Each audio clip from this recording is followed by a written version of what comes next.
Peace. Welcome to the Imperial 80s. It is good to be with you. Mtume, how are you? Peace, peace. As Jared Ball says, as good as to be expected in this very Yeah.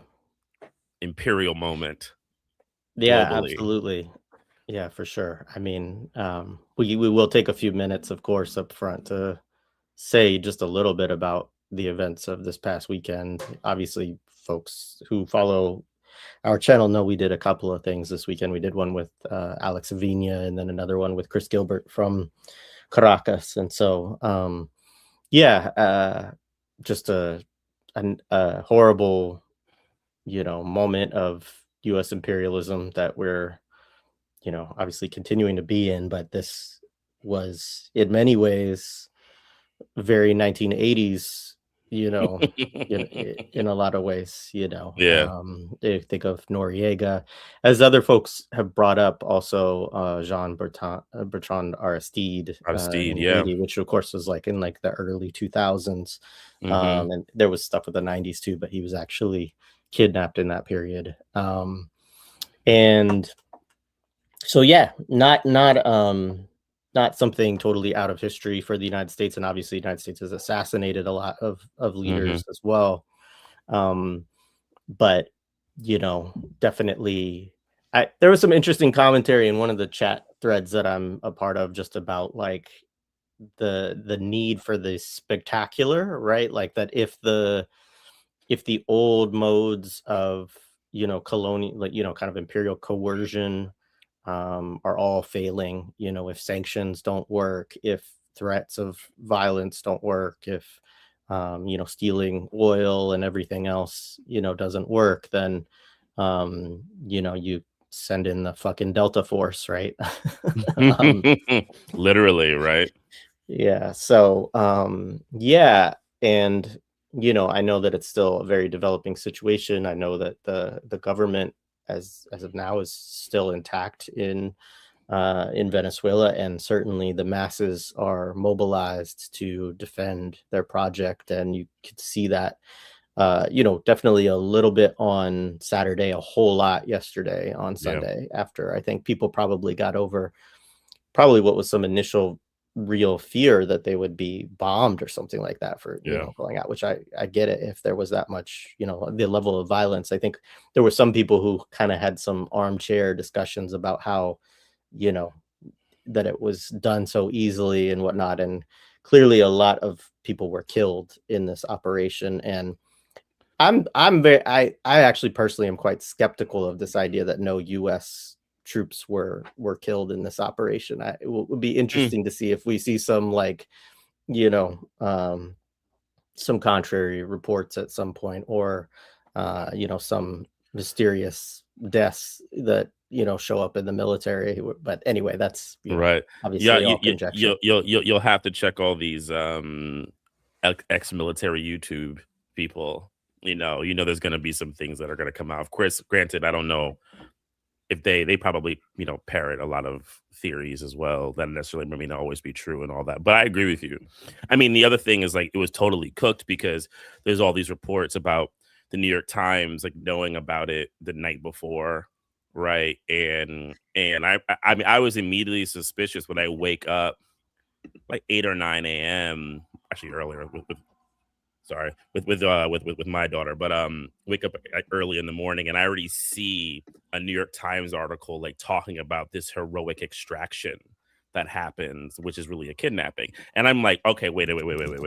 So either they took an article written by someone in the military, or they were already communicating with them that this was going to happen. So the media, the spectacle, it's all one big in cahoots, which is not, as people, as anti-imperialists here, we know this is not anything new, but there can be a shock to the system, especially when they're actually doing, real material things. And like, to your spectacle point, you know, I thought about that a lot with this, because the needing to kidnap, publicly humiliate not just Maduro, but the Venezuelan people, the Bolivarian Revolution, socialism, anti colonialism, all of it. um, is so at a high level in this moment. And, all these like phrases, the Don Road Doctrine, all this shit, like, it is it's at peak level at this moment. I just want to give shout outs, and all power to the people of Venezuela, and and yes, it's a kidnapping people. Like let's not Absolutely. twisted, you know, and also like, and I don't think anybody who follows this stuff goes here to be really wary of a lot of these like, online weird like stuff about Maduro and this person and that person. Like, like I get the skepticism and that Trump is very disarming, but I really encourage people follow things like millennials and many other sources. Watch his conversation with Chris Gilbert, and Alex Avina, and like they'll go follow people like that.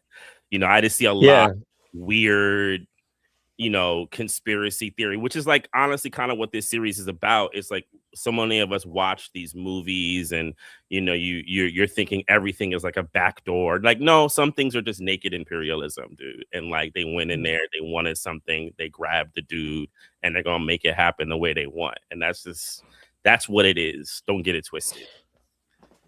Yeah, great point. I mean, I think the question, and I saw some really good stuff from like Ali Vargas and Camila Escalante, I think is her last name, and others like talking about this need that we have, it's specifically in the imperial core, right? Because I do, on some level, I can understand people in Venezuela like raising questions, and I think that's like valid, right? Is like for the people of their own country to be like, you know, what's going on, and all of that, and to put pressure, of course, on their current government to continue to uphold their project, and you know, demanding Maduro back, and all of that, like, um but I think especially within Empire, like so much of that just serves like, and what I'm talking about specifically, what I think you're talking about specifically too, is the kind of, yeah, online conspiracy theory, like sort of armchair analysis of, oh, if this happened, it must mean because of this.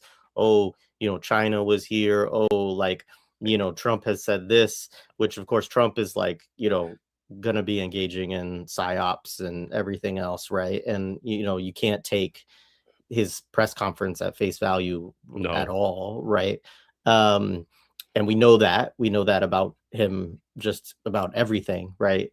So yeah, I mean, I think it's really the point is, obviously everybody, I'm sure, has various questions, right? But raising these kind of questions and just kind of speculating recklessly, it really serves psychological warfare. It serves Empire to, raise a bunch of questions about, like, what did certain people within Venezuela, like, how did they cooperate with this operation in certain ways, and that kind of, stuff.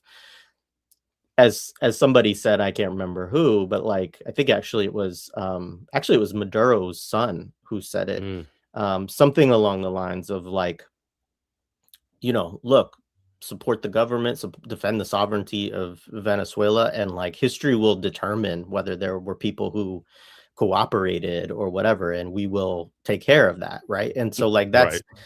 that's ultimately for the Venezuelan people to, to hold to account, right? It's not for those of us in Empire to try to like, create these theories when we don't know anything really, and No, so what we do know is that he was kidnapped, and that a whole bunch of people were killed in that operation, including 32 Cubans, right, who were a part of his, revolutionary. They were part of like the revolutionary defense of him, mhm, his personal, kind of defense and all of that. And so, yeah, that's what's known. But obviously our job is to impose, or is to call it out for, you know, the insanity that it is, the naked imperialism that it is, condemn it, oppose it, yeah, demand also that our government, which we is the thing that we can speak to allegedly, at least,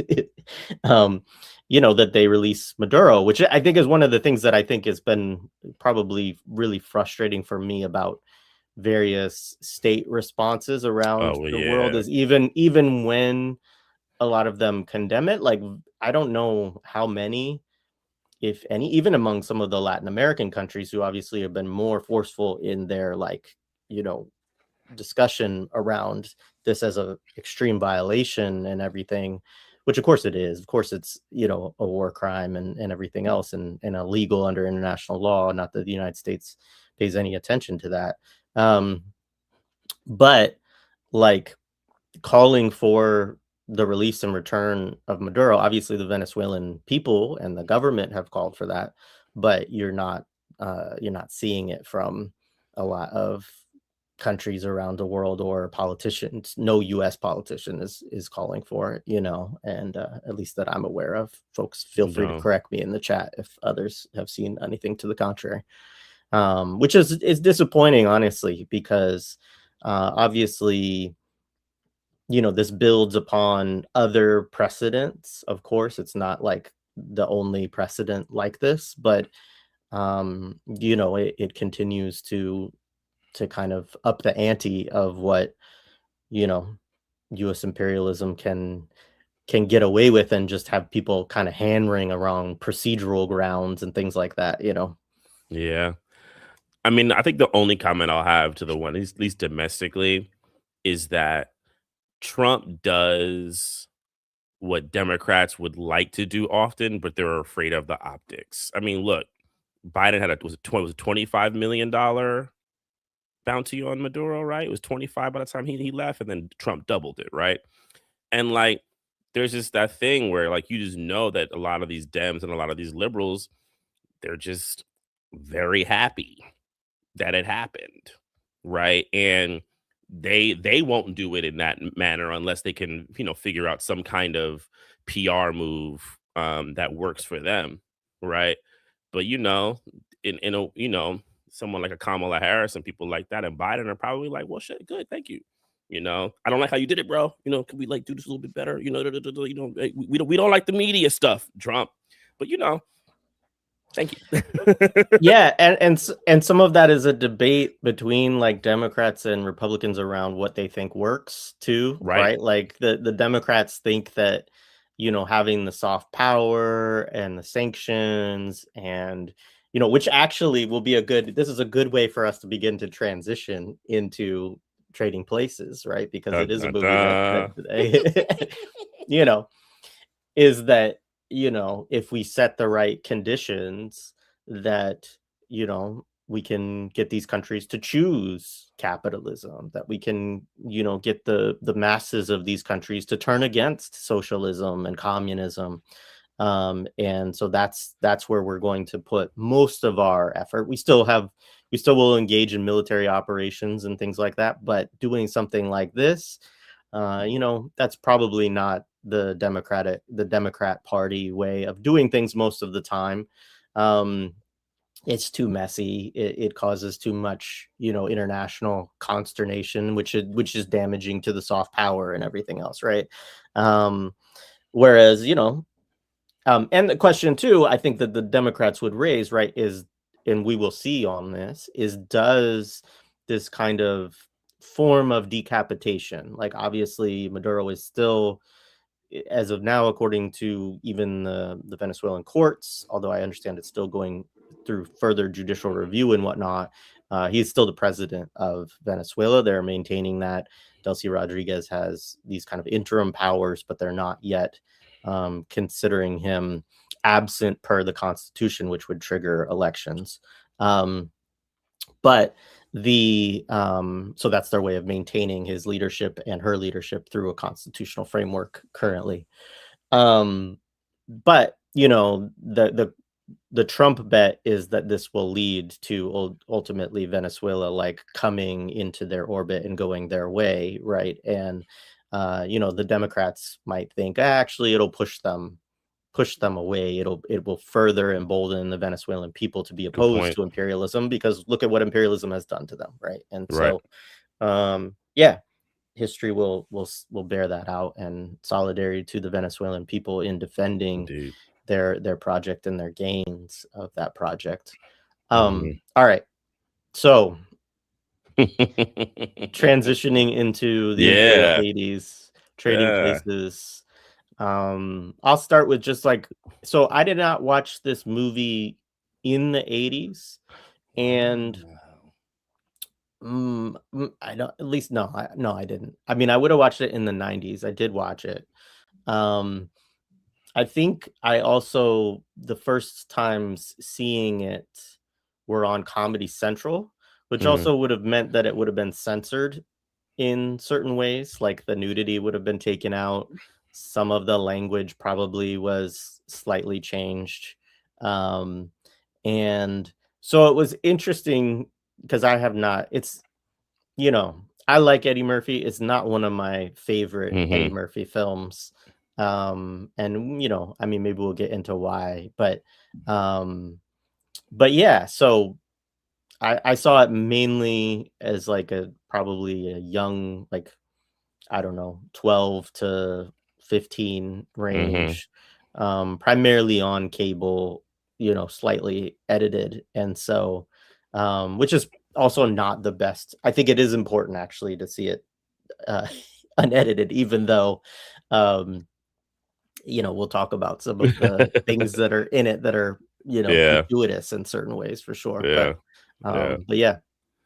Oh, I mean, Trading Places is kind of like an institutional film if you're born in the '80s and you're Black, I think. I just think it's one of those movies that you watch. I can't chart the first time I saw it. I was definitely very young. Um, like I've said on this before, the filter for my parents when it came to things like nudity and violence was very, very fluid. So I I'm sure I saw edited cable versions in the '80s, but it was on uh whatever was an HBO or something like that. I would definitely watch it. And I knew all the jokes as a kid. And then in an interesting way, I always considered it a softer Eddie film because the one that my parents didn't want me to watch is one that we'll have to do also is 48 Hours, his first film. Though coincidentally, Which funnily I saw well before this. yeah, my parents definitely because that film is so hyper violent. I mean, there's so much violence and and the language is just so, it's lots of cursing and lots of profanity. So, and even like the themes are just a bit meaner. Um, but yeah, but this was felt like a kind of like a softer film. So my parents, I think that like you can watch this even though there's like nudity and though the profanity in the film is actually really pointed in ways that are actually, I think, very specific, and needed in moments. So, and we'll definitely cover that.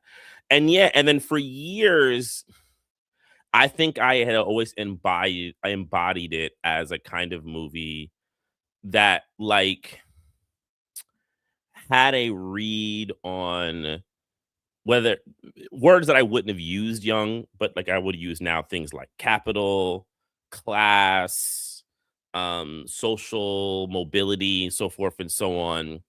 And I always kind of internalized that. It wasn't until I got a bit older that I began to like think about the movie's themes in terms of what it was saying. And a couple of years ago, I had came to a realization that it's a film that yes, you probably could watch it and laugh and have a good time. When you go to look for like social meaning with it, you have to sit it under a kind of thinking that what it's telling you is not an advocating for any kind of like struggle or overthrow of anything, but what it's telling you is like where some of the antagonisms exists, and it's admitting a kind of like really a capitulation or a surrender to a certain kind of like um social mobility at any costs, because that's the way of the world, which I think is very much of the '80s, of the early '80s. And I think I internalized that as a kid too. Like I internalized it that though I wouldn't say class struggle, whatever have been in my brain would be beat the rich people at their own game. right? Be better than them, right? And in some ways, because we're newer, we probably have the ability to be better than them. And I've always feel like Trading Places has those themes kind of situating out. Um, but but then I will say, even, and then like, there's just a couple of scenes in it that, like, for me, on Eddie Murphy levels, are like all time hilarious. But then also, like, I have a long critique of Eddie Murphy that I can start here, that I just find very fascinating. And it's not like a new thing. I don't think I'm novel in my thought around Eddie in this kind of way, but it's kind of just something that I've been thinking about and kind of situating. I look forward to that for sure. Um, yeah. So where do you want to start? I mean, do you want to talk about some of the folks? I mean, this is his Yeah. second Yeah, feature this is length film. So 48 Hours does come out like the year before, I think. But yeah, but what's um, interesting is he shot it, um he shot it before 48 Hours was released, and it's actually part of the story. So we could talk about um the how it kind of got developed. So one of the writers is this guy named Timothy Harris. And if you look at his, he's written other movies. This was probably one of his first big ones, right? And he says that he had to often play against tennis against these like wealthy guys, right? And they were always like in rivalry, and they were always like betting with each other. And he said he was really like kind of exasperated by it, like watching it. He always kind of got on his nerves, and he thought that they were off, like they were like really just like terrible people. So he said it gave him this idea about these two brothers kind of betting over this idea of nature versus nurture, which we'll talk about it in a minute. And he had a writing partner. They liked the concept, and then I think that writing partner had like some other ideas, and they pretty much turned this into a script. And I think the original name of the script was Black and White, which is interesting. And then John Landis, the director, has a comment about that. So it goes to the direct, I think it is Jerry Katzenberg, who's actually a filmmaker. Um, and people will know his name from, hold on one second. I had it here and I put it somewhere. Um, Sorry, I've lost it. the the director Anyway, is the director's Landis, is though, right? John Landis. Yeah, but Yeah. Katzenberg is an executive. He's the one who got Landis. Katzenberg is a really huge executive, right? He's produced everything from like the original Star Trek movie, lots of comedies, Down and Out in Beverly Hills. He's like a really, really big figure in Hollywood producing. And he was the one who tabbed Landis to basically direct the film. Landis didn't like the title. He was like, "This is a terrible title. Like, we gotta change that." But he was definitely into the movie. And so initially, the person that they wanted was Richard Pryor for the film.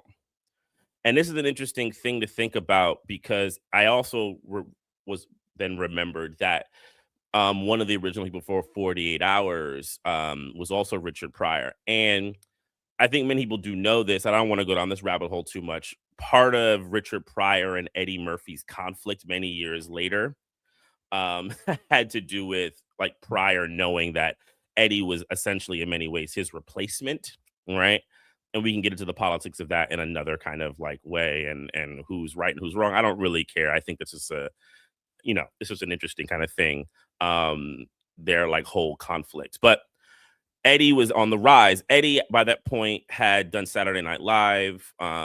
He was, pretty much was carrying that entire show on his back for a couple of years.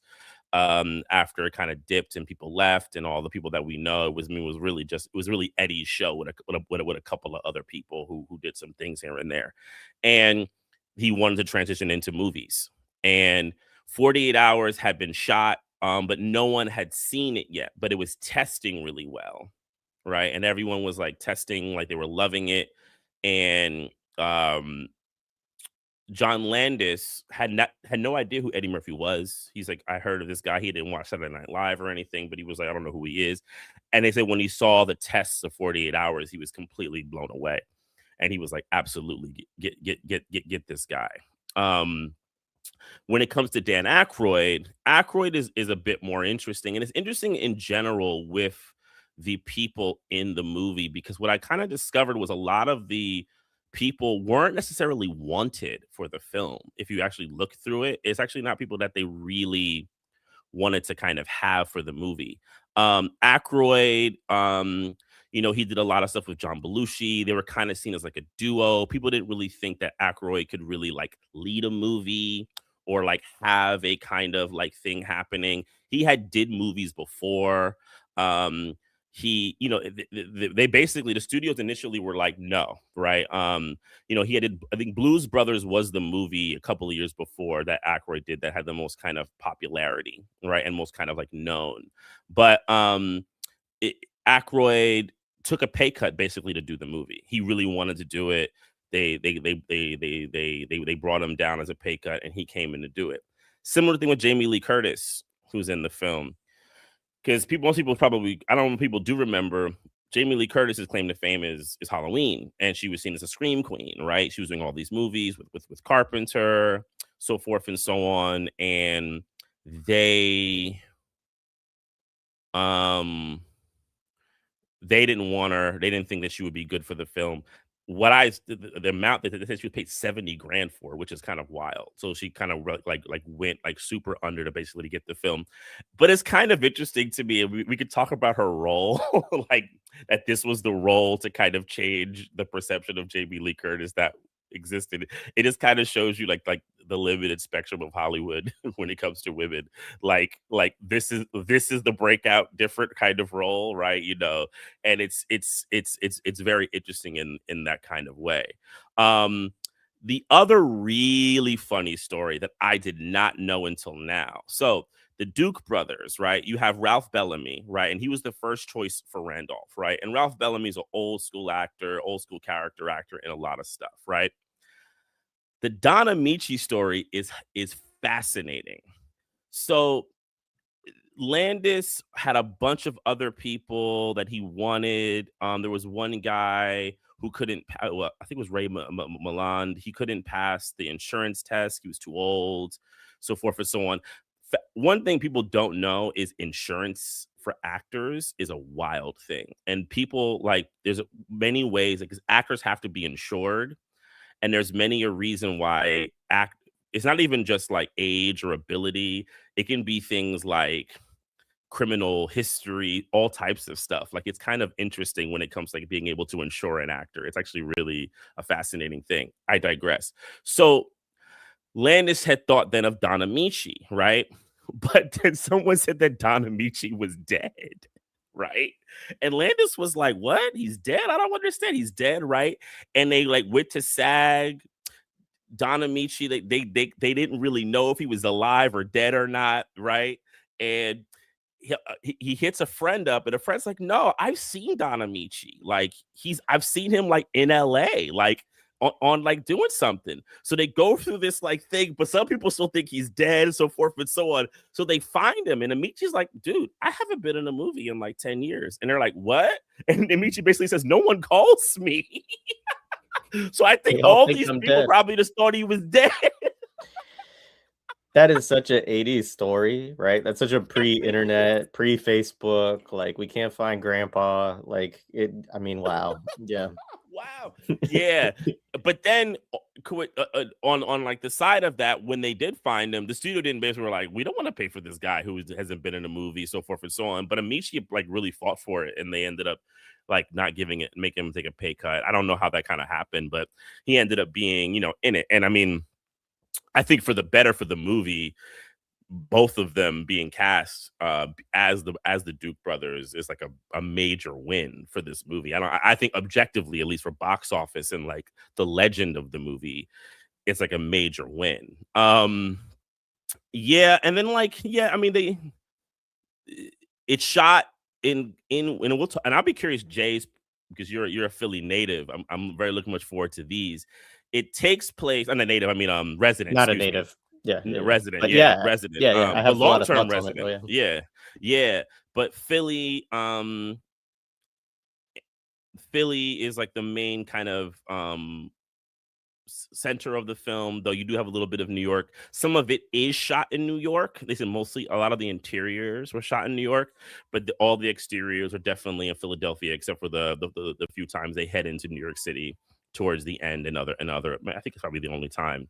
Um, and yeah, and I think one other kind of thing, I mean, we could say it now, is that the film was like kind of a sleeper hit. It's an interesting film because it didn't actually have like a strong opening couple of weeks box office, but it ended up the fourth highest grossing film of that year. And like there was a Star Wars film.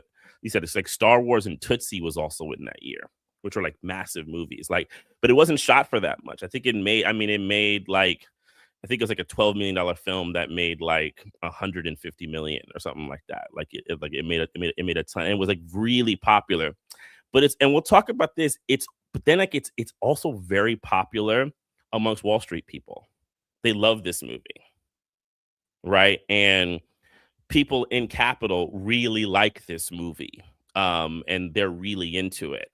And I think that's a thing to think about when we get to the kind of minutia of the film and how it works. Yeah.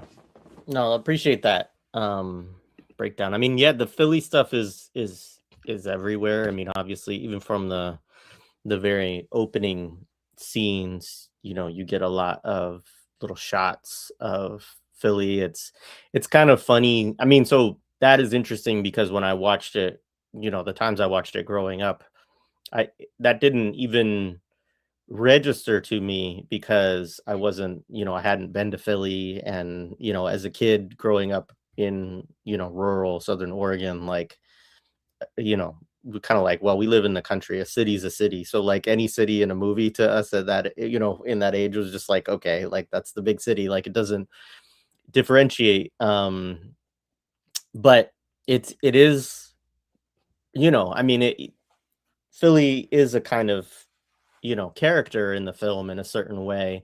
It doesn't feel to me.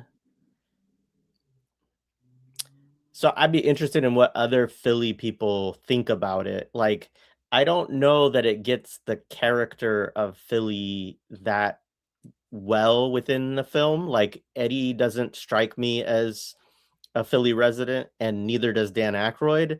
Although Dan Aykroyd may be a little bit closer to like the kind of folks who grow up in what we would call the main line, like, which is the suburbs out to the west of the city, where there's a lot of the wealth, and a lot of the people who go to these private schools like Episcopal Academy or St. Joe's. They do cite Aykroyd's character as an Exeter and Harvard man, which Phillips Exeter is a big, Mm-hmm. One of the two Phillips Academies, which are, I mean, George, the Bushes, like, but a lot of those went to Andover. Exeter probably does have some presidents too. But I think Exeter is more closely affiliated with Harvard, whereas Andover is more closely affiliated with Yale. But they used to be basically like private boarding feeder schools for those universities, and they're a little bit more, it's not quite, if you go to one, you can get into the other anymore. But it did used to be that way. But you still, have a high likelihood of getting into like an Ivy League school or a very, kind of high end, whatever, liberal arts college or whatever you want. Right. So they're very much like kind of, like finishing schools for the elite, or, teaching, they're schools that the bourgeoisie like sends their kids to and stuff like that. And obviously everybody knows Harvard. But yeah, so it's interesting in that way, in that But there is that kind of old wealth in Philly, especially represented by the Dukes brothers. They have the Heritage Club, which is not actually a real thing, but there are similar clubs in Philly, men's clubs, and their club is set right off Rittenhouse Square, which I think also like the big, um, I don't remember what it's called, but there's a big Zionist building right there, that like when we do Palestine protests and stuff like that, people always kind of chant at it, and you will always get the like vocal Israeli supporters like coming out to say you know ridiculous things to you, right?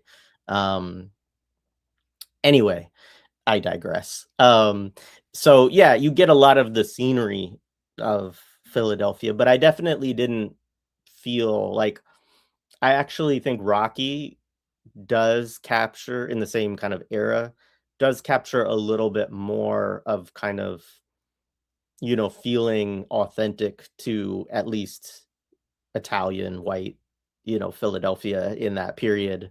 Although the stuff with the cops is kind of interesting, and this is also the era of Frank Rizzo that this film would have been made.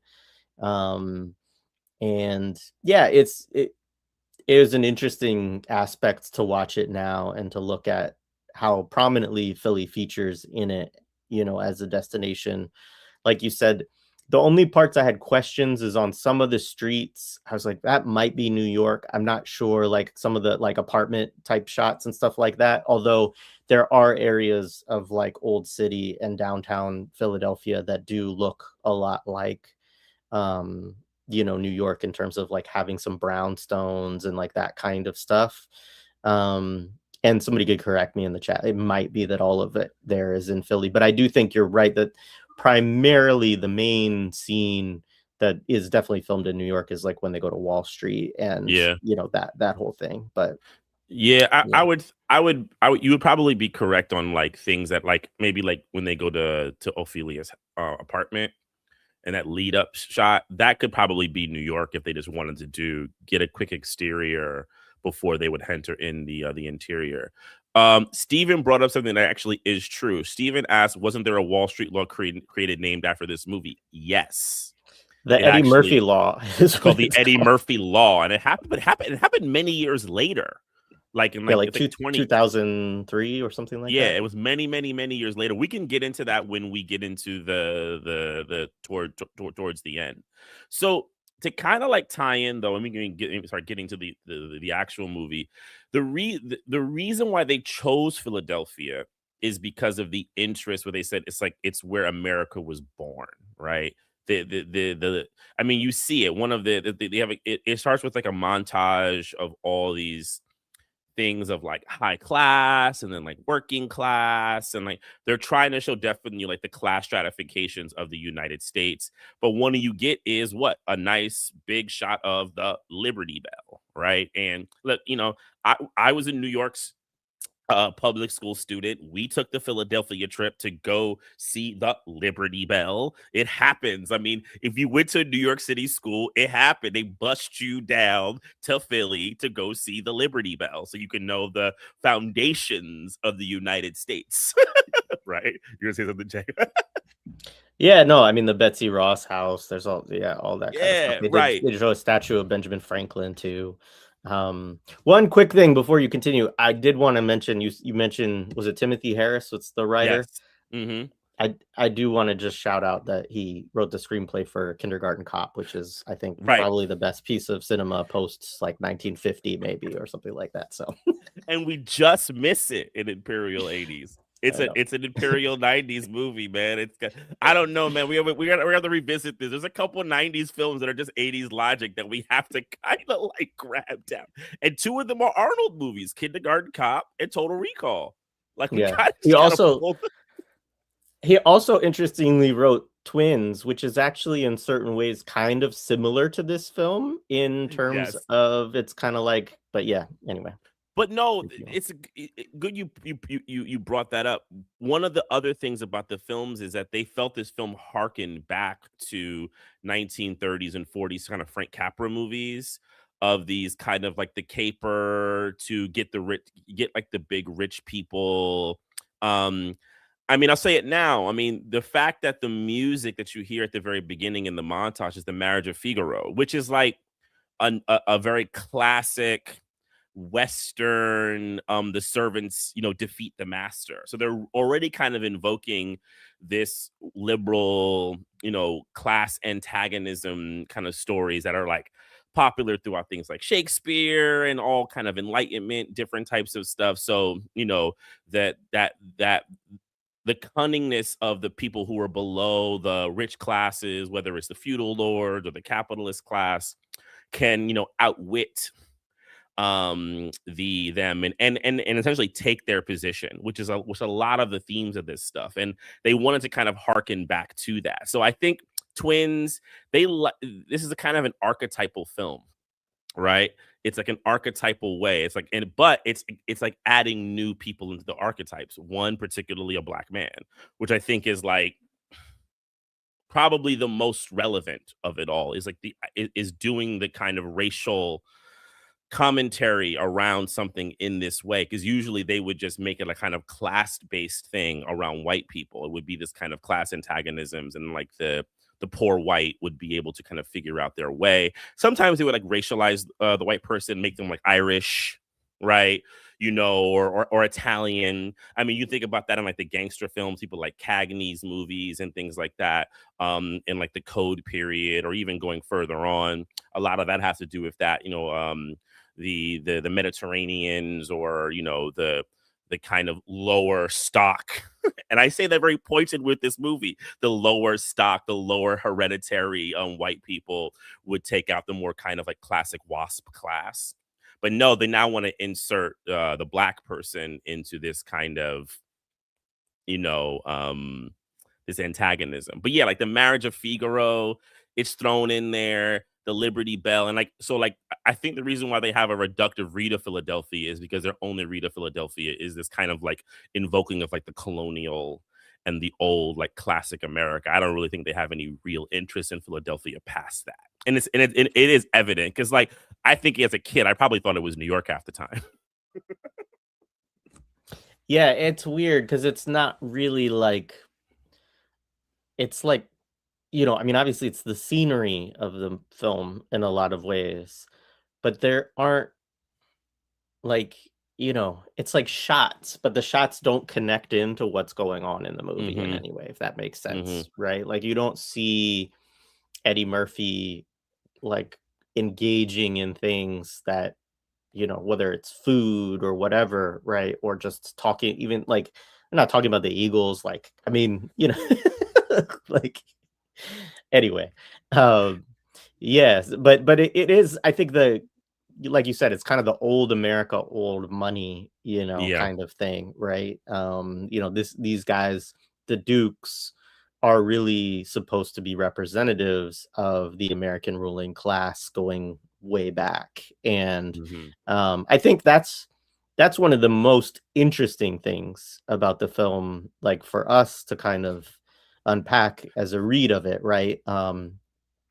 Is that you get these two, wealthy capitalists, because I would say that they are, even though their business is a brokerage, right, which can be seen as a kind of like in between, like A you can be petty managerial, right? bourgeois, right? Like, but the sense is that they have inordinate wealth themselves, and that then they're making money then off of all of these trades of other people, of course, too. Although they do invest, their own money, which is another aspect of it as well. But yeah, and then you get like, I don't know, if do we want to start with like how it opens up, or do you want to? Yeah, I mean, yeah, Yeah, we start yeah. with like the montage, right? And then, like I said, Marriage of Figaro, right? And the first person you see is Winthorpe, played by Dan Aykroyd, right? Lewis Winthorpe, right? And you see, him, his petty, because he's like a petty bourgeois in that sense. He is the manager of their capital, right? And you're seeing him, he like lives in this very rich home. He has a butler who's like taking care of him. It's very cold. You have the music. The music is very Imperial, like dum, dum, dum, like you're just hearing it kind of happening.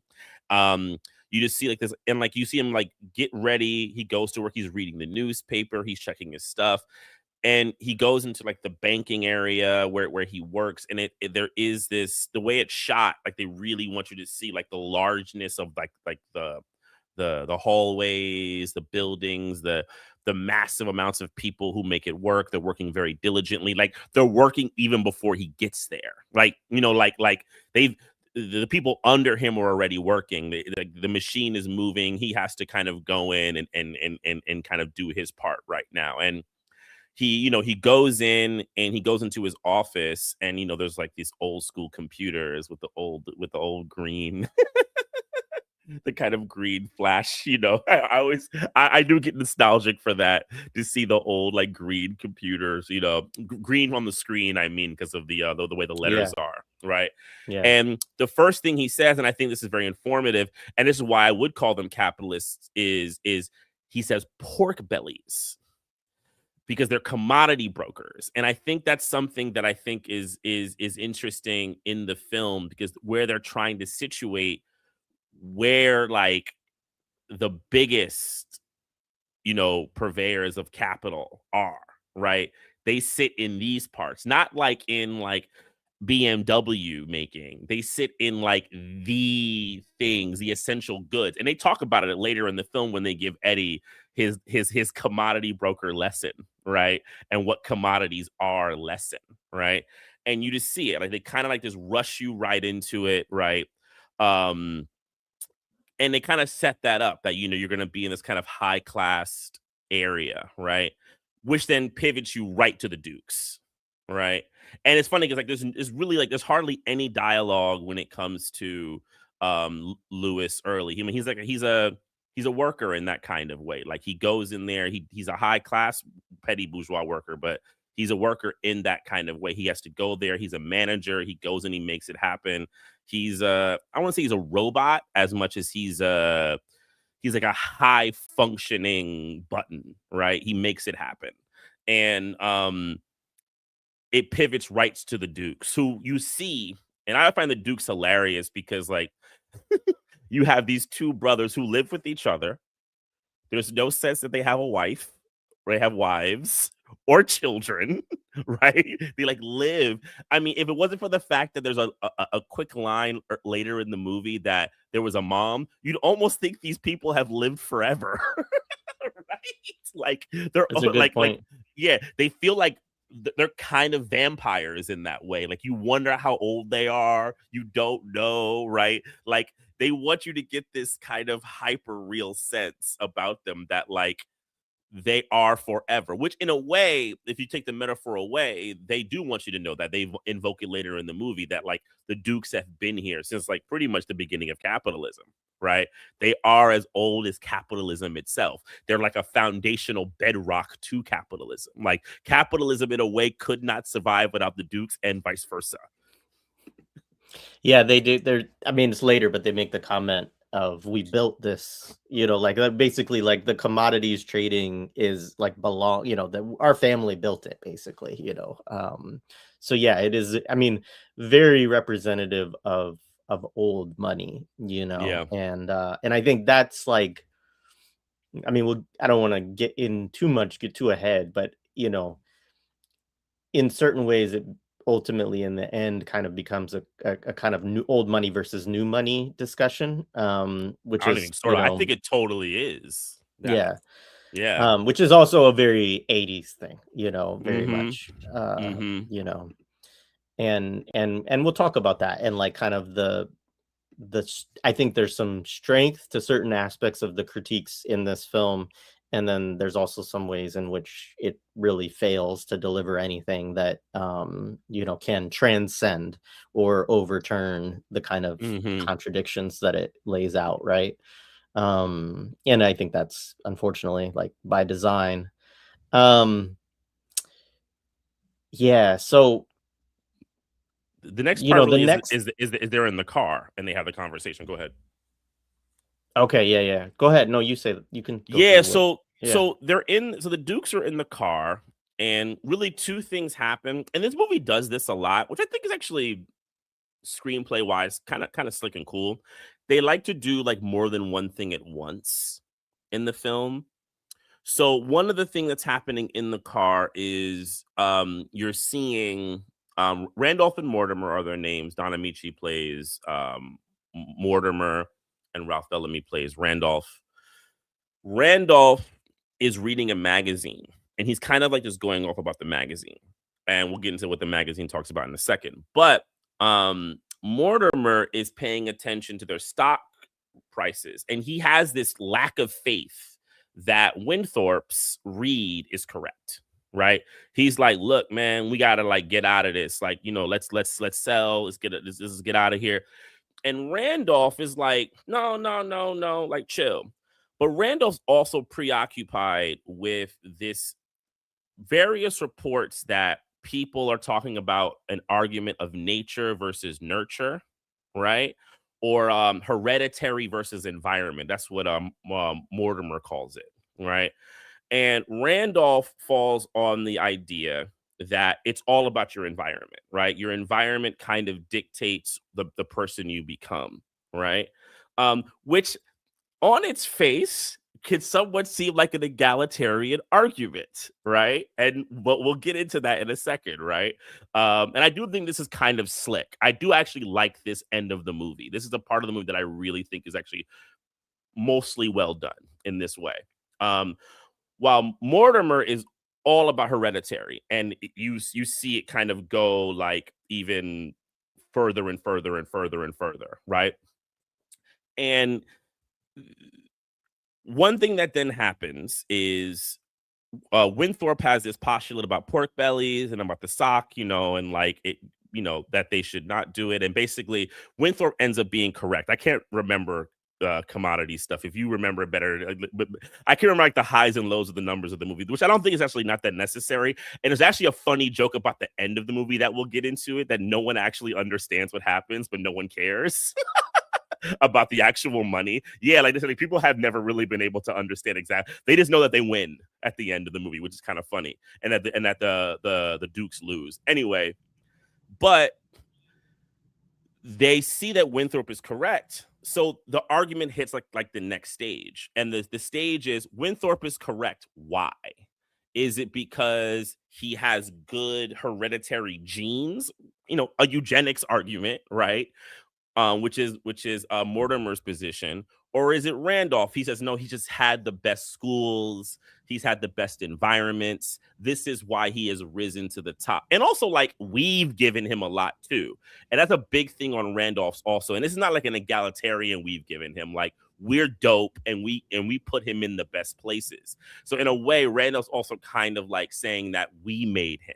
I don't think Randolph really necessarily even believes that, like, there's an arrogance to him as well that I think is really, really key to always remember about Randolph's character.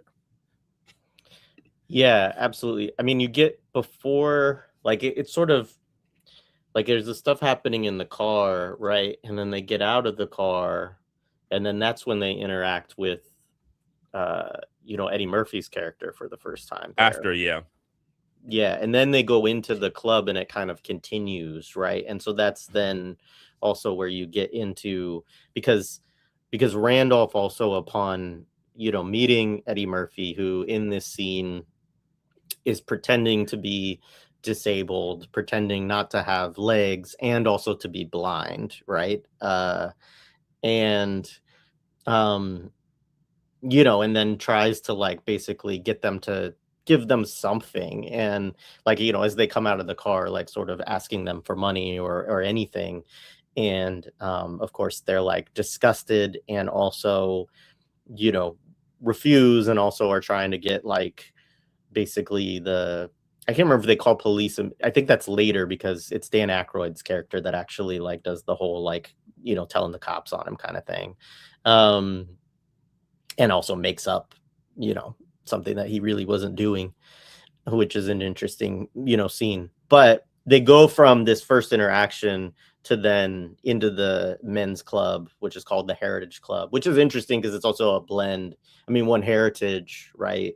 But it's a blend also with like the Heritage Foundation as well, and kind of men's clubs, I think. And yeah, in that, then you have Randolph reading that. I don't know if it's Scientific American or something like that, right? I But think he's it is Scientific American. yeah, but he's Yeah. like, frustrated by this kind of genetic argument that he sees in it. And as Steven said in the chat, nature versus nurture was definitely a big 80s preoccupation. Even when I was like taking, and it may still be this way, like if you take like AP Psych, right? If you take like Yeah. early, like Psych 101, like you will get into these discussions and these experiments also, which is of course funny in relation to this film, to try to determine, and a lot of them were actually, shout out to twins. A lot of them were kind of twins experiments, which then intervene within the nature versus nurture argument, because you would have some examples of twins who were raised by separate parents, and then they would try to look into the like social surroundings and all of that of those children's upbringings to determine, whether it is genetics or their their social conditions and all of that that lead people to certain levels of status. I mean, it's very eugenicist, it's very all of the things, and old, I mean, back to kind of our discussion on Robinson and Forgeries of Memory and Meaning and all of that, like scientific racism, right, is a lot of it, and you see that very much reflected within Mortimer's character in Yeah. particular. And Randolph, of course, as you see in this, is still quite racist, right? Yes. But like Yes. I mean, we'll get to that scene, and in the most fucked up ways, I do love that scene because, like, based on everything that Randolph discovers, Valentine should stay. I don't want to give it to him, but he's like, no, he can't run our firm. yeah, Like, I'm willing to lose capital, even if it means no, he can't be there. But we're jumping a little bit. But yeah, yeah. So interesting things that kind of come out of like that first sequence. So you first see Eddie. He plays a character. Valentine is what they call him. Billy Ray Valentine, right? Is his name, right? And he plays a houseless man, but he's not. You never really get the sense that he is like this. Is like he's a con man, right? And I think that's really important because there's this other way that liberals like to admit that high level capital is kind of like con gaming. And there's a couple of scenes in it where Eddie kind of calls out what it is, and Randolph essentially agrees with him, right? Right. But like, they want you to let you know that like and the way Eddie plays it, he plays it kind of like up where you don't try to ever emotionally connect with him in this kind of way. On the flip side, he's Eddie Murphy. He's so funny and charming that it becomes disarming. So a character, and it's something that I wanted to say, like one of the fascinating things about Eddie is he gets often credited for disintegrating stereotypes in his performances, right? Someone said, I think it was Roger Ebert said, the way he played, someone else would have played that and it would have been stereotypical. I think that reads a little reductive because, yes, he doesn't do the typical thing that would make it into this caricature, but the way a guy plays it doesn't make the caricature go away within the narrative, right? It still is a stereotype, and the film still deals within a very, very limited scope of class, if you want to use that word, or social character, right? That this houseless person will have to be a con man. So it does feed into that whole thing that everyone on the street probably is a con man if they're asking you for money. It does play on that stereotype. What Eddie does is Eddie's very good at not kind of going into the cliches of those kind of things and kind of being above it. And this becomes very fruitful when we get to Beverly Hills Cop. This is why, like, I think Beverly Hills Cop might be the greatest propaganda movie ever, because literally like me, I don't like cops, but I will watch Beverly Hills Cop all the time because he's totally disarming you from even relating to him as a cop, right?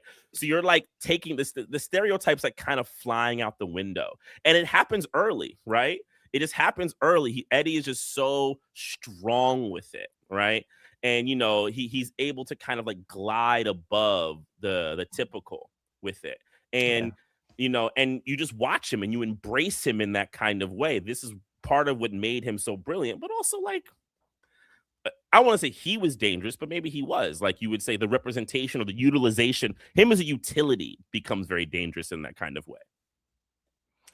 It's a really interesting point, and it's bringing to mind, also Jared Ball's like discussion recently of the Cosby effect, which I know is not a concept he came up with, but also with thinking about it in relationship to Chappelle's recent work and all of that. And for folks who haven't, I mean, one, go seek out those conversations, but two, it's this idea, right, of like a very disarming black man who's not at all a threat, right, in any way.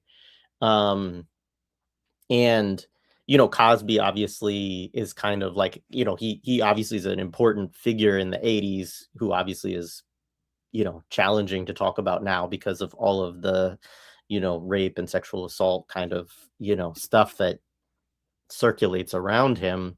Not, I mean, I don't mean to imply in any way that it wrongfully circulates around him.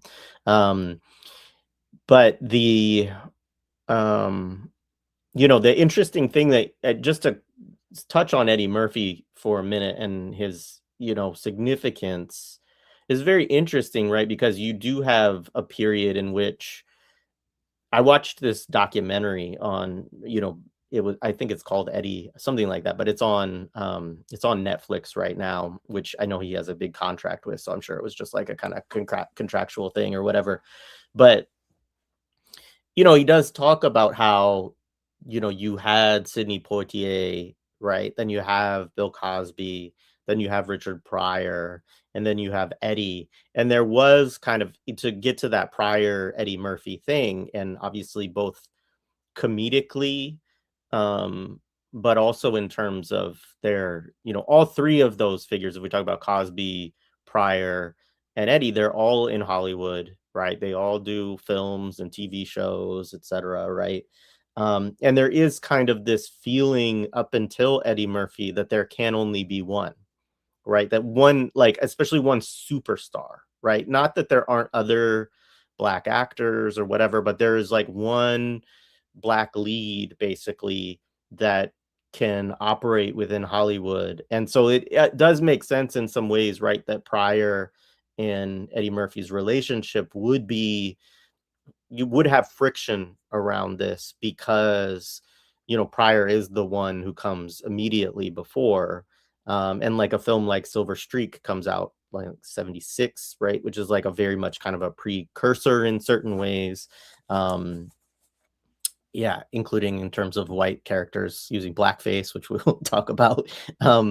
But you know, so you have that, and Eddie Murphy's claim, which is interesting, is sort of that basically after me, black people could do anything, and then they could have, and then you get the opening up, and then there can be all of these different, black leads and black characters. And it's interesting because in some ways he sort of takes credit for that, and I'm not sure that that has much to do with him so much as it has to do with, just general kind of changing of attitudes, as well as like the Hollywood industry wanting to start to do different things or figuring out that other things could be profitable in a way that maybe they hadn't been in the past. But it is a kind of, interesting argument, and obviously he is an incredibly talented, actor in the 80s and beyond, of course, as, and more than just actor, right? Like really kind of filmmaker, writer, comedian, all of these things. But yeah, it is interesting in some ways to think about the kind of before and after of Eddie Murphy. And it would be an interesting thing even to talk about, like with Gemma DeCristo or somebody like that Yeah. thinks about Black representation and the history of it. I mean, I haven't seen that, but what I probably would, based on what you're saying, agree with Eddie is he was a test case. He Mhm. was like a test case because, like, the thing about Richard Pryor was he had some successful movies, but his career was very volatile. Um, and then Eddie was like the next test case that they experimented on to see, while there were other kind of things happening in around him at the same time. But whether it's like you could credit it all to him, I think that's a bit individualistic on Eddie's part. I think that's also sour grapes too, because one of Eddie's biggest angers is that he always felt that directors, the only director that he ever credits, he said he felt had a real relationship with him actually was John Landis. He felt every director used him. He's very, there's actually he has an interesting a joint interview with Spike Lee from the 90s. That's fascinating because you could tell they both don't like each other. Inside the joint interview, I have to find it. It was like a vibe or something. They just don't like each other, but they're having these kind of like go backs, right?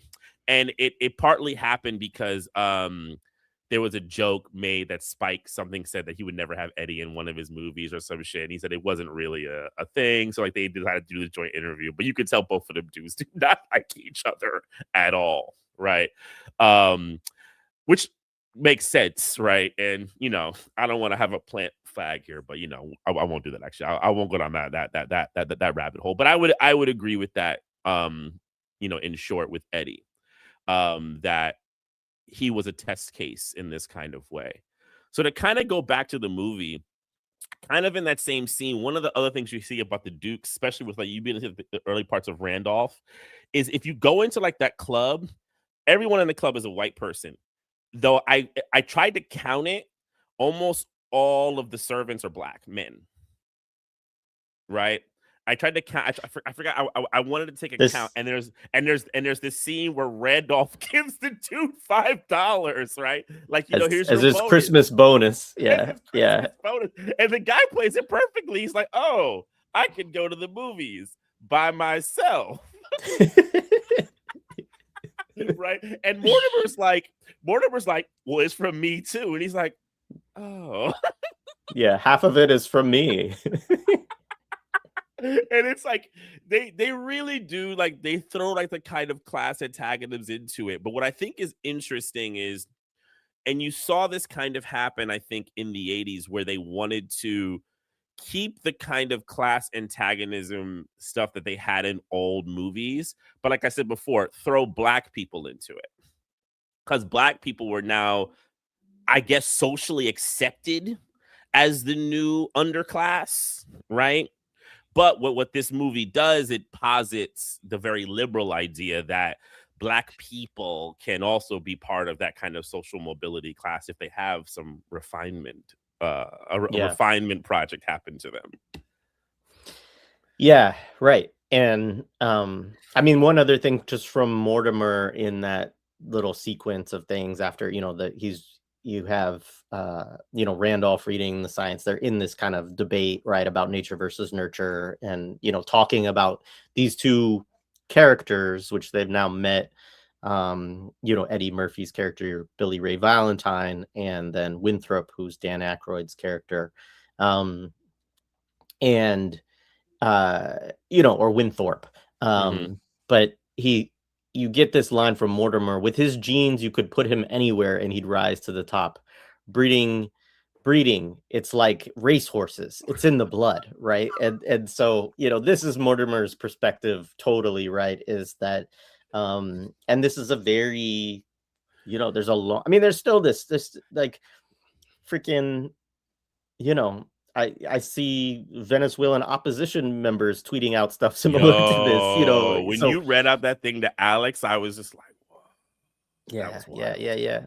Yeah. And so there's a long-standing belief in this, folks like Charles Murray, right, on the right, that essentially um it is a genetic predisposition to class status. Hmm. Now you might get a more even among like Charles Murray's thing, I think now at this point is like that can be multiracial actually, that you can have white people that are of poorer genetics. But historically it wasn't that. Historically it was actually a straight up racial argument that um, your stock, your lot, right, was associated with scientific genetic fact, basic, nature and genes, right?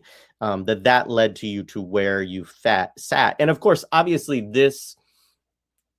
it's very beneficial for the historical aristocracy, ruling class within capitalist societies or feudal societies to feel this way, right? Because it gives them the belief that they have been destined to be where they are and to do what they do, right? And so everything that they do is fine because it's their fate basically based on their genes to rule over everybody else.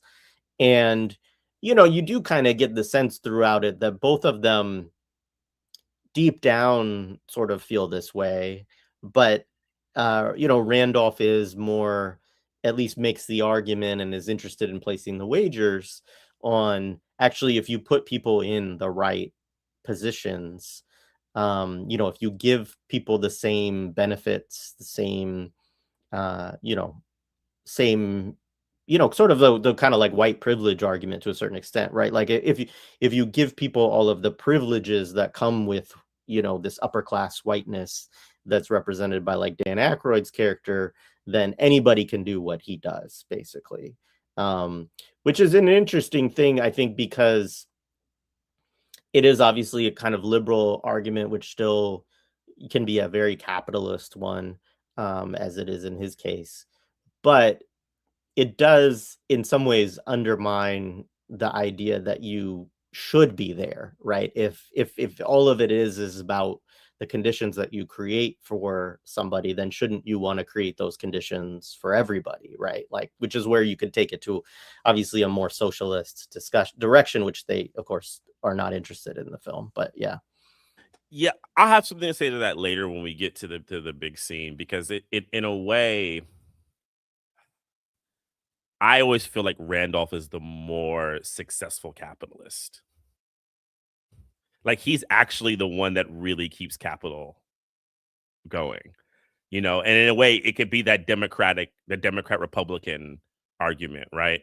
Where people say like the right wing, yeah, they're a big problem, but the one is the liberal, is the centrist, right? They're the ones who really have always maintained capitalism because they have this rubber band, but they still live in the bottom line but those people can't seize the power, period. Like, Yeah. so there is that way that Randolph is the more effective, whatever you want to say it, domineering force. Um, to go back to Winthrop, one of the things I found interesting with him is, there's something that's interesting about him in the film, is there's a lot you don't know about his character, right? So like in the film, he always feels disconnected from everyone, right? So when he comes to the club, he has like this like group of friends, right? They're not really his friends, but they're all kind of seemingly in competition together, but they're all sitting. He never sits with them. He's always above them, partly because he has what they want. He's like dating one of the Dukes's both of the Dukes's niece, right? So like there's this symbol that he's moved, he's at a higher level, but he also likes being at a higher level. Like even the shot of him looking at them is like a canted shot where he's looking down at them and they all have to look up, right? And they try to like, mess with him a little bit, and he snaps back at him, and they don't really have any ability to kind of, get at him. But one of the interesting things, and we'll get to it, is like you find out like his parents are dead, right? They say if your parents were alive. There's always like to me this question with Winthrop's character that like, and I think it kind of sets up maybe the I don't know what they were trying to do, but I've always wondered if it's like they're trying to suggest that the reason why he's not a duke or a duke is because he has this kind of gap of hereditary or something on certain level. That's why he is the petty bourgeois manager, right? That like he worked his which I think is also a funky thing, and we'll get into it. Like he's also a person who's worked his way. So it kind of in this way makes Winthorpe respectable if he just changes his mentality a little bit, which I fucking don't like. Right? It's Yeah. a really shitty thing to do. And it goes through the movie because and when we get to Ophelia, his basically the whole film is like Winthorpe hanging out with the lumpen to find like his egalitarian but mixed with pro-capitalist like perfection. It's like it's funky. Yeah, Winthrop is white Jesus or something. Yeah. Uh yeah, there was something there that you said that oh, well, one thing too, I think the name the Dukes, right? Like you again, like a duke is a title, right? Like, I mean, obviously it's their name, but this is supposed to give us this idea of kind of aristocracy as well, which is something that you're not supposed to really have in the United States, right? So called, of course we do. But if you were in England, right, you would have the Duke of York or the Duke of the, and this kind of thing. And so I do think that's also, a not subtle sort of, thing that the writer's doing there. So the next really big thing, oh, the only other thing is that you're getting more seeds of what will be the Duke's kind of master plan that kind of like ties the whole movie. There's an introduction of Clarence Beaks, his name. We'll get into that a little bit. They begin to like, throw that in there. So the next thing is he has, he does their payroll. So then this is when he goes outside and he crashes into Eddie Murphy, who after you have that scene before the cops, very famous scene. It's actually like it's considered like one of like Eddie's like launching career scenes, like where everyone was like, "Oh man, he's just so funny." It's the scene where the cops, pick him up and he drops the leg. I can see, and I have legs, I can walk, right? And you get to see him do it. I mean, and that's what I'm saying. So it's about Eddie. It's like it's a really bad cliche, but it's just funny. Like he's just really good at that shit. Because you know what it does. You know what it is about Eddie that I've always said he has, even in being silly, he has like a grounded humanness. So in a way, he probably would have been a really good con man, right? Like it's actually like what a con man does. He's like really, really, really so put a code name Agent Orange, say sang bang. Like it's just so funny. Yeah, it's like I feel so conflicted watching stuff like this Yes. because it's like exactly the comedy that we grew up with, right? And it is like, and it's totally, I mean, there's been all of this discussion, I think, over the last 10 years, right? About kind of, there's the whole like, has comedy got too woke, right? And like, can you say and do, and I do think that fundamentally, look, a lot of these jokes are just, bad. And like, as good as he plays it, and he does, and it is, you can't, it's he's perfect in the scene, right? Like, but yeah, I mean, it totally, as you said earlier, it just reinforces this idea, like his good performance in it just reinforces the idea that everybody who asks you for some money on the street is, you know, not really poor and is just trying to con you out of your money and is not working for a living, right? Like, again, which gets into this kind of like these moralistic standards around, what gives people worth or humanity and all of this kind of stuff. And so it's like Right. it's that double-edged sword where him performing it so well, which I agree he does, like actually just helps hammer home like a bad message to a large audience, I think. Um, but yeah, I mean, he does it great, and the piece where like he's hitting on the woman and then she leaves and he calls her the B word right as soon as she does, and then and makes these jokes about you never been with a man with no legs before, all this like really just crass and but it's funny the way that he plays it, of course, and then as soon as the cops come up, of course, like in that scene, of course, he's making eye contact, he's like doing a, you It's know, so bad. and then as soon as the cops come home over, he does his Stevie Wonder impression, Yep. like his vision of a blind man, he has to be like rocking back and forth to like Right. music in his head as he's talking to the cops and stuff like that. Yeah, so anyway, He's and a then master of of course, like the bit. He's the master of of the comedic bit, right? He knows how to goes it. He knows how to hit all the points. He knows how to push. He's disarming, right? He's just a disarming figure, and he's really good at it. yeah, and so then he walks away. Like the funny part too is that like because he sort of does it so well, like the cops are sort of disarmed also by it and he walks away from Rittenhouse Square and then over towards the Heritage Club and then he bumps into I don't remember exactly what happens, but he ends up bumping into Dan Aykroyd's character at this point and then you know Winthorpe drops the payroll, which is in a briefcase, right? Because everything's done in paper in this era. And he picks up the briefcase to hand it back to him.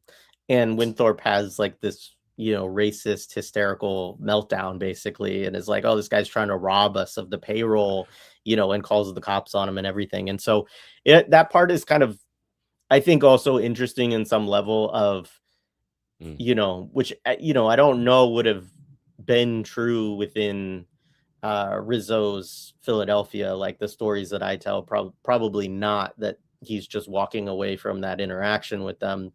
Um, but it's then Dan Aykroyd's character that basically just is like, I want to press full charges and all of this, that then leads him to actually getting arrested.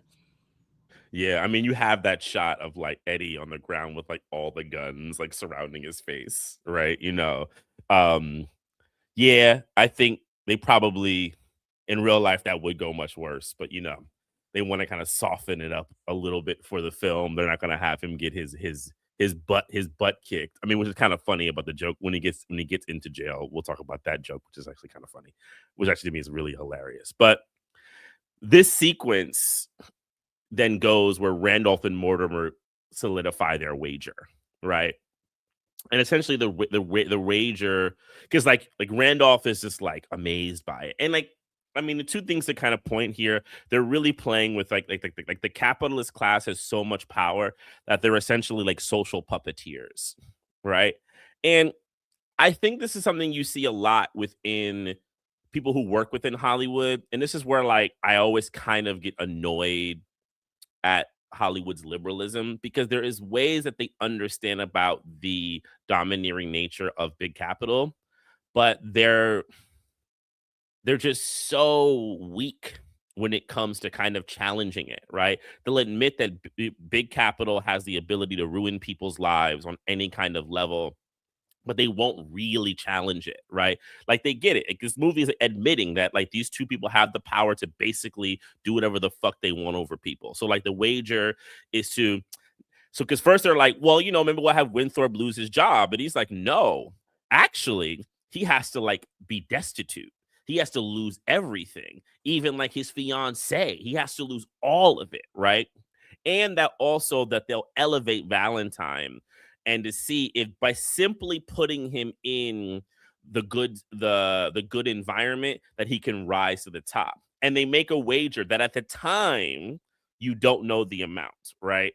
They say like big, and the suggestion is that they do this often, like so like these are Yeah. not the first two that they've done this to. They've done it in some other kind of fashion under different like philosophical disagreement. This is like a regular practice that the Duke brothers do.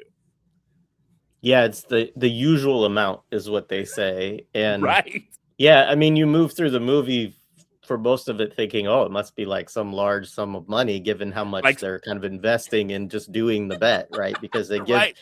when they get Eddie Murphy, I mean, we should do the jail scene first, but like when they get Eddie Murphy out and all of this, like they're putting a lot of money Oh, like hell into yeah. him up front for this wager. So yeah.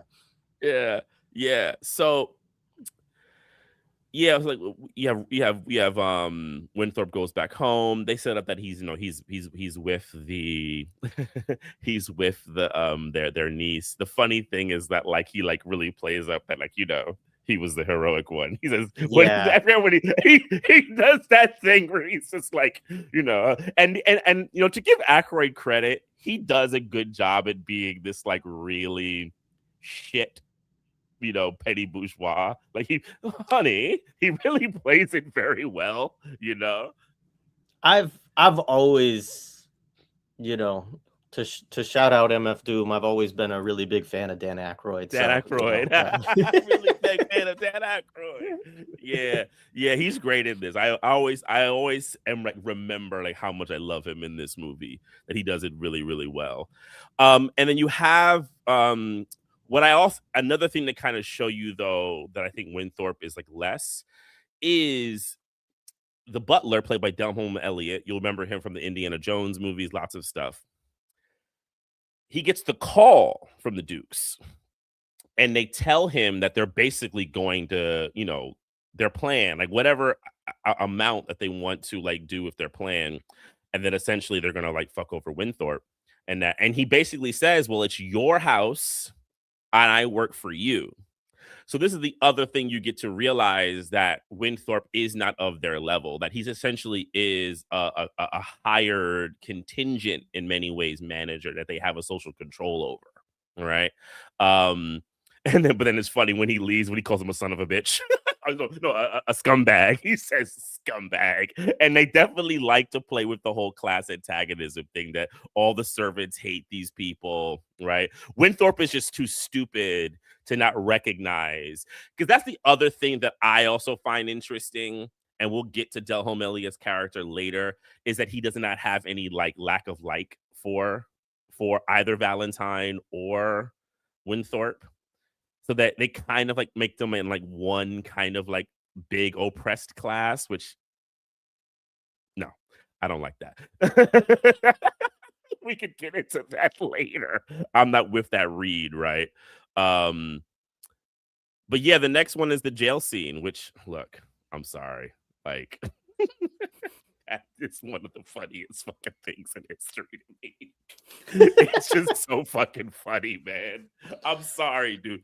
I mean, this is where I'm sorry, Jay. You could go first. It's just what I'll just say is like the other thing that Eddie is famous for is improvisation, right? And the fact that that they would say they would create a couple of lines and they would just give Eddie room, right? And this sequence, you could just tell whatever room they gave him, he took it all the way. Yeah, I mean, and a couple of people in the scene, I mean, you get Giancarlo Yo, Esposito, that's who right. by the way, too, like I would have thought like this was one of his first things. Like he was doing stuff since the early 70s. Yeah. Like it's Mhm. amazing. I mean, the first movie that I like really strongly remember him from is Do the Right Thing, as bugging Yeah, out. School Days But for me. Yeah. mhm, Mhm. yeah, which we'll do both of those at some point, I'm Mhm. sure. Um, but yeah, I mean, this, he's there, he's in the cell with them. He's one of the guys who's like sort of, asking him, well, because Eddie's telling this outlandish story of how he, beat up all these cops and put people in the hospital and all of this He said, stuff. "I didn't say cop, I said cops." 9 to 10.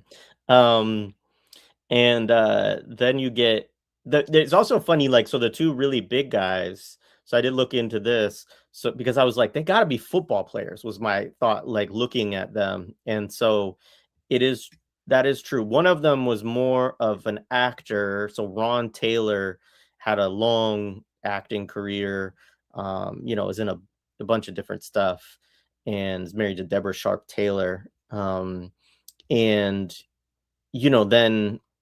the other guy, but he was like a high school and junior college football player. And then James D. Turner was like a very well known NFL player. He played for the Giants and then later the Washington racial slurs. So yeah, just a little bit of context on who some of those. There's a couple other folks too that I didn't actually look up, but probably also are in other things. But yeah, it's a great scene. You get as Steven already put in, you get the discussion of the karate man, bruises on the inside when they're asking where are all his bumps and bruises from, beating up all these people if he put other people in the hospital and everything. And yeah, I don't know. You Yeah. probably have. Oh no, it's just a really. I've always been enamored at like how easy he could make these things kind of just go. Because like some of the jokes on their face, some of the lines are really beautiful, but it's like, but some of the jokes on their face are like, if someone else said it, it wouldn't be funny.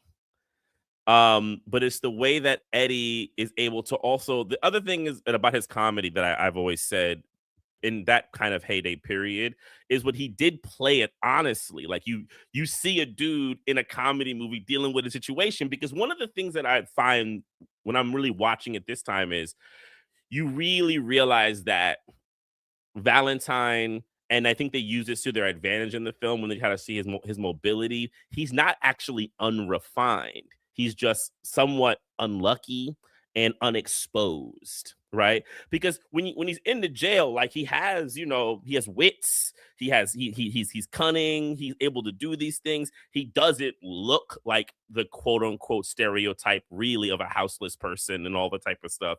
They're really playing up on all that. In a way, he shouldn't even be in jail, right? Because he doesn't have the toughness for it, right? He can't fight these dudes back, and that's like the whole joke, right? He does his fake karate like thing. What is it? Court of blood technique, which is we've been saying that for years. Growing up, court of blood comes right out.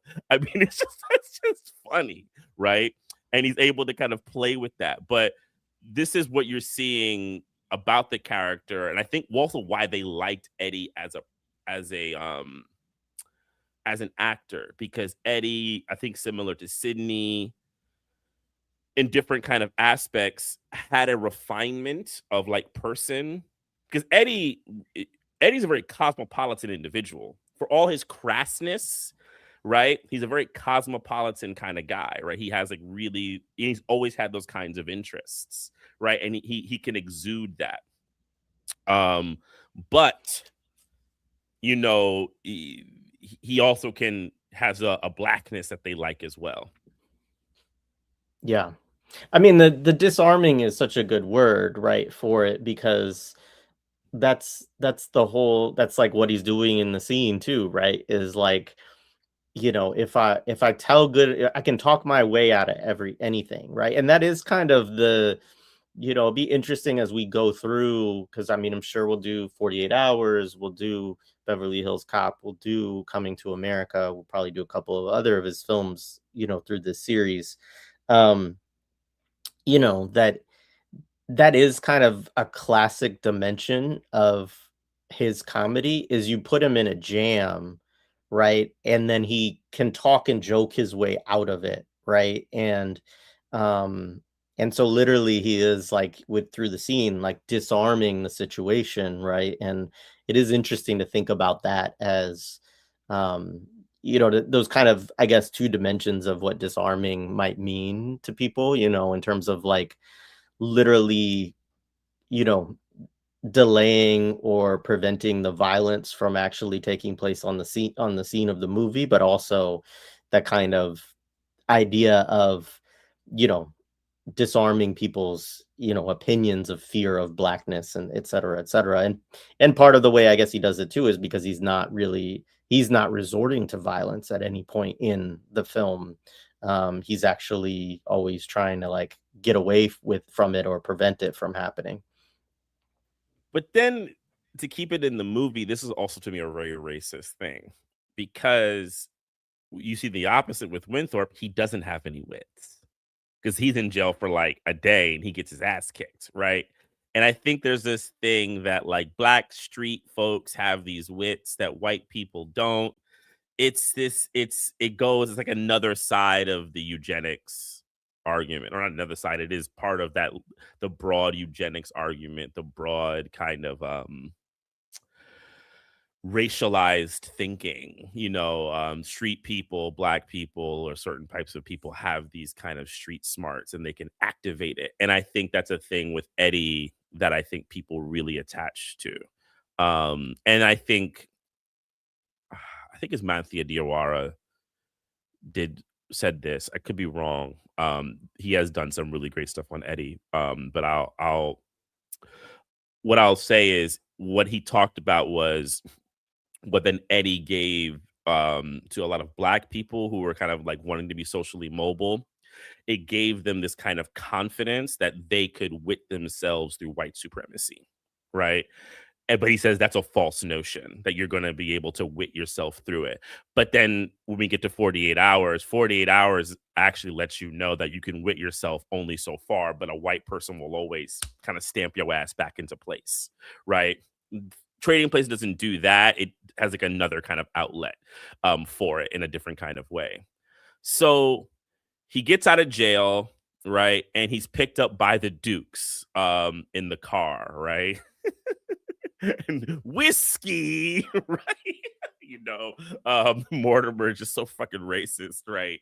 And they bring it, he has like a cigar box, right? Randolph has a cigar box and they offer him whiskey, right? And like even this stuff, because like Eddie, like it's a stereotypical thing, but Eddie kind of refuses the minstrel kind of performance of it. He just kind of subtly holds the cigar boxes, right? Right? He grabs the whiskey in the car. He just kind of looks at him and for a person who's known to be like, people think about his big moments, he actually underplays. He understands like the kind of highs and lows of performance, and the reason why you recognize his highs so much because he has a lot of just like, let me look at these dudes. Like he looks in the camera, right? When he looks in the camera, like he plays it just very, very straight, but it's funny as hell. He goes to the driver, and he like leans for his, the driver's black. Obviously, there are homophobic, Right. slurs in this scene and in, one of the subsequent ones, the jacuzzi, which we'll get to soon. But, but that he has this, I think, natural, actually, a version of like, what do these guys want to do? Like, why am I being? Because he first of all, he's lifted up. He's about to get his ass beat in the jail cell, right, by the football players.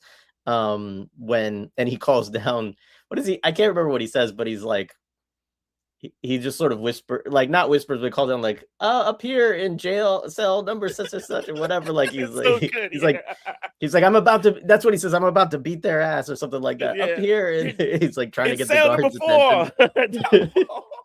So good. But then he gets bailed out, right? And he's like, I have bail. Like he's shocked, of course, that he makes bail. And so yeah, he gets picked up by these guys. They're giving him a bunch of stuff, telling him that they're going to give him a job. I think they tell him right away they're going to pay him $80,000 a year. I think they do that right up front. I think they do, or like, I mean, it's like one big sequence. Yeah, because it's one big sequence. They basically like, and I think it's actually effective the way they do this, because there's a way that the way Eddie plays it, by that they take him from the car into the house, into the jacuzzi, into the new clothes, that it doesn't seem like he's out of place outside of his clothes. Like, I think it's a very interesting thing that they don't make him disheveled. He doesn't have like his teeth are, not messed up. He doesn't, they say his clothes are nasty. Like, he basically just needs a little bit of tweaking in order to be, made into a refined kind of agent that they can use. And I find that very interesting that they made that choice. Some of it could be seen as like brevity to basically make the movie go faster, but I actually think it's psychologically more effective because they want you to think that this kind of like capital um relationship is something that is kind of similar on all levels, which like there's parts of the argument that I agree with, right? And that's parts of it that are really reductive in the most horrible, unradical ways. Yeah, no, I agree with that. So yeah, you get the whole scene. He's like, "What's going on here?" Doesn't really want to trust them, but is like, "Yeah, I'll go with you guys," right? Because they're giving him stuff. They're promising to get him a bank account. All of this, and for folks, I do want to. I don't know if we made this clear enough, but the bet. So the bet is that they can take Eddie Murphy's character, Billy Ray Valentine, and make him into successful CEO, right? And so that's Randolph's first part of the bet. He's betting on that. And then the second part of the bet too, which is important as we get back to Aykroyd later on, is that they can take Winthorpe and they can Destroy turn 'em. him into a criminal, right? And they can make him, violent and everything else, right? And so this is their argument is really, Randolph's argument is that they can socially engineer both of these outcomes, and Mortimer doesn't think they can do either, right? He doesn't think that they can make Billy Ray Valentine into a successful CEO. He doesn't have the refinement, he doesn't have the genetics, he doesn't have all of that. And he doesn't think that they could ever take somebody of Winthrop's stock and turn him into a criminal. But what's funny too is that they sort of do talk about the back and forth between them of all the things that they will have to do, right? So Randolph talks about, well, we'll have to give Billy Ray Valentine's character like all of these advantages. We'll have to give him some money. We'll have to give him a nice house. We'll have to give him clothes. We'll have to teach him some things, right?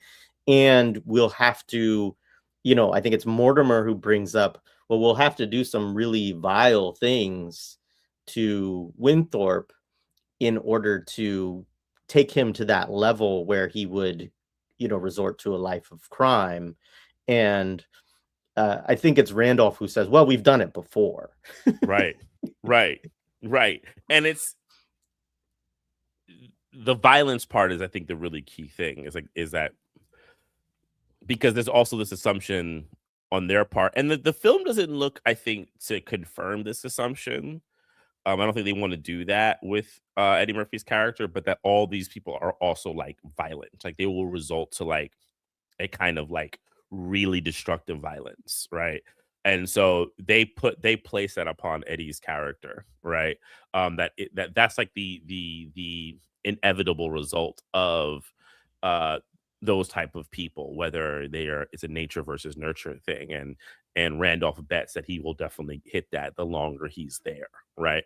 Um, so so yeah, it goes to this like varying of scenes. Him inside the house, he goes to the house, right? He sees, right, and he don't trust it. He's like, what the hell? They introduce like to like the butler. He's like, what's going on?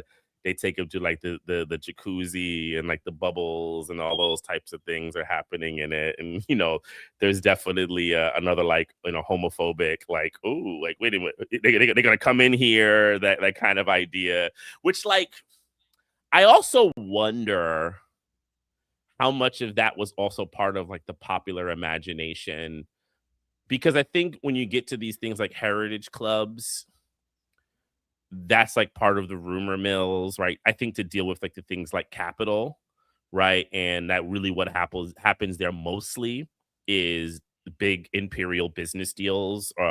Yes, we will bomb that nation. Yes, we will kidnap that head of state of a nation. No, they want to create these salacious ideas that it's all like weird sexual stuff. Degenerate sexuality is really what happens. And I think that's like more into the popular imagination of these clubs rather than it's like actually imperialism. Just, they're sitting at a table thinking about which part of the non-European nation they're going to overthrow at that moment. They don't want to have that Yeah. conversation.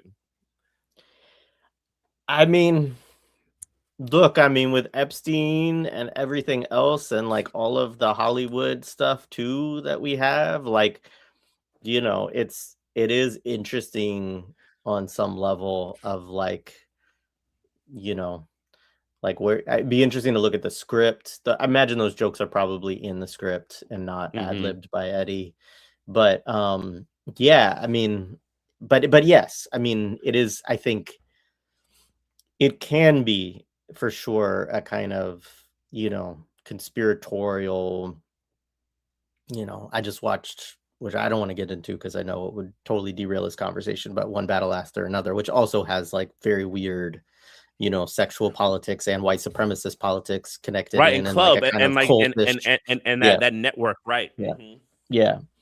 Um, but yeah, I mean, it's so I also think that in some ways, like I do understand Eddie having a question around like what, like his character having a question about what are these guys' intentions with doing this? And now you got me naked and you got me in a bath, and then you're telling me jacuzzi, and I don't know that, I mean, the joke is that he doesn't know that word. Um, you know, and so he thinks it's some kind of like weird sexual thing or whatever. Um, but I also, that scene did bother me a little bit too, because it also just kind of like was this sort of, he makes this joke about to get bubbles, we used to have to fart in the tub and all of this. It's like this idea too that in like 1983, like he never possibly would have encountered or heard of like a hot tub or something like that. Yeah, It's the a joke it's a would be little more bit, like, "Really?" Or like complete amazement at what I had seen on TV. yeah, yeah. Yeah. Um, but yeah, so he likes that, and then yeah, and then you start to get into like it very quickly kind of moves through his like trepidation around all of it to Mhm. like, okay, I'm gonna go along on this ride with y'all and get this tutelage and this $80,000 a year job, which is like I think the thing Well, that really because the convinces next him that he'll sequence do that it. they put him in the suit. Like, he's Hmm. put in the suit, and, like, it's almost seamless, like, he doesn't look out of place in the suit, right? But then he's, like, doing the part and as I just think it's funny, he's, like, talking to them, yeah, grabbing the stuff, putting it under his coat, stuff like that. Like, you don't have to steal this stuff, but, like I said, it's that easy kind of movement where it's very easy to imagine, right, that like he could be this, right? Like it's not a big thing. It's like, and because like the film, I think we have to kind of accept it that outside of Randolph's racism that you'll find out, it does agree with Randolph. It actually takes Randolph's side in that way. If you just change certain environmental things, anyone can rise. These people who are street people, these lumpen people, can rise to the top. These very special individuals, right? It does agree with him outside of because he's an N word. Yeah, It doesn't right. agree with that, which like has its One own thing, problems with capital. Hmm. yeah, no, absolutely. One thing I would say too about, I guess, the issue in part, right, is that with the homophobia and stuff like that, right, is that it's actually that the language that Eddie Murphy's character, that Billy Ray Valentine has for sexual violence is to equate it with homosexuality Yeah, rather than rape or sexual assault, right? And so I think that's also just to get to like I mean, again, we're like sort of splitting hairs in an 80s comedy in which like this stuff would have been, but that's the politically, I think that's the issue to me is that, the notion that these guys would want to sexually assault him is not that far-fetched at all. The idea that the word or the way that we look at that is just to think about somebody being homosexual is like a very different, and Hmm. the conflation of those two has always been a kind of right-wing reactionary, project, and we still see that today. Yeah, I mean, that is definitely an 80s. I mean, even pre-80s, but in the 80s, you definitely saw that heavily as like a way to kind of equate that. It's the still conceptualizing these, quote unquote, how they would say lifestyles as degenerate, having like a degenerate kind of element to them. Um so it again goes to where Winthrop gets set up. Basically, he gets framed, right? So they have the club, right? He goes back to the club, right? The big Go ahead. Just one quick thing, uh, is that I forgot to say this, but Eddie Murphy is singing in the bathtub after the jacuzzi, and the Duke brothers overhear it, and Randolph asks, "What is that?" And I can't remember his name, but the butler, Coleman, Yeah. says like, "Oh, he's singing, sir," and he says, "Oh, they are a musical New people, aren't people. they?" Right? And so I just also wanted to put that into, because I think it also is telling about Randolph, right? Because even though he in some level believes in a kind of, social conditioning thing, he also has this, like, again, sort of like, there's an essential relationship between Black people and music, right? Like, Yeah. it's not, and so there, I mean, maybe he believes that that's nurtured as well. I don't know, but like it doesn't come across that way because he says they are a musical people, aren't they? But I But I don't can't no, know. but you could find liberals like that, right? Of It's like course, of it's like it's like course. the I know Yeah, I liken that to liberals who go to India, the Eat Pray Love crowd. You know what I'm saying? yeah. It's them. It's like the the whole yes, no, racism is bad. Da, da, da, da, da, da, da. Oh, but I went to India and I found my spirituality because there were spiritual people. Yeah, It's yeah, that. exactly, and maybe they would make it through a culturalist kind of argument too, right? Yes. Where they would say like, "Oh, it's not actually genetic, but it is their culture," right? And that is, yeah. But anyway, yeah. Hmm. So we're in like the Heritage Club, and we see like the setup. And one of the things that I found really interesting about it was how they kind of situated it visually. It's like this huge room, right? And then you have all these pictures of the men who had been part of the Heritage Club, right? Historically, right? Presidents and things like that, and different figures. And then you see like there's like a throne chair, right? And then you have all these guys who have to essentially sit like in the middle, right? So like the people in the kind of like large throne chair on the side, they're not going to be subject to any of this stuff. So it kind of shows you that there's like this like audition kind of phase to get to the higher levels of capital, right? And then what's interesting is it doesn't seem that they're not all young. There's some people who are like look like they're in their 60s, right? Like they've been trying to get to the high ends of capital forever, right? But they're still in that kind of like petty bourgeois management sphere, right? And and they talk about all this stuff about brotherhood and and honor, right? And then you get introduced into the character of Clarence Beeks, right? Which is another character played by what's his name again? He was in Die Hard, which we just did. He's another classic actor that's used a lot. And he's going to be the person who's going to investigate this really bad happening that's happened that's taken and like disgraced the club. What's also interesting is his suit is he's the only one not in a dark suit, Beaks. He has this kind of like pinstripe kind of thing. They say he works at I think at a securities firm, right? Um, and I find that really interesting, like I think what they're it's a trying secure I think it's a security firm rather than security, security. Yeah, security firm, right? Security firm. yeah, Um, Paul Gleason, that's his name, right? yeah. Paul Gleason, that actor, right? And And I find it interesting that he looks different, like like the kind of like cop strong man. Like he's not above them, he's not with them, but he works for them, right?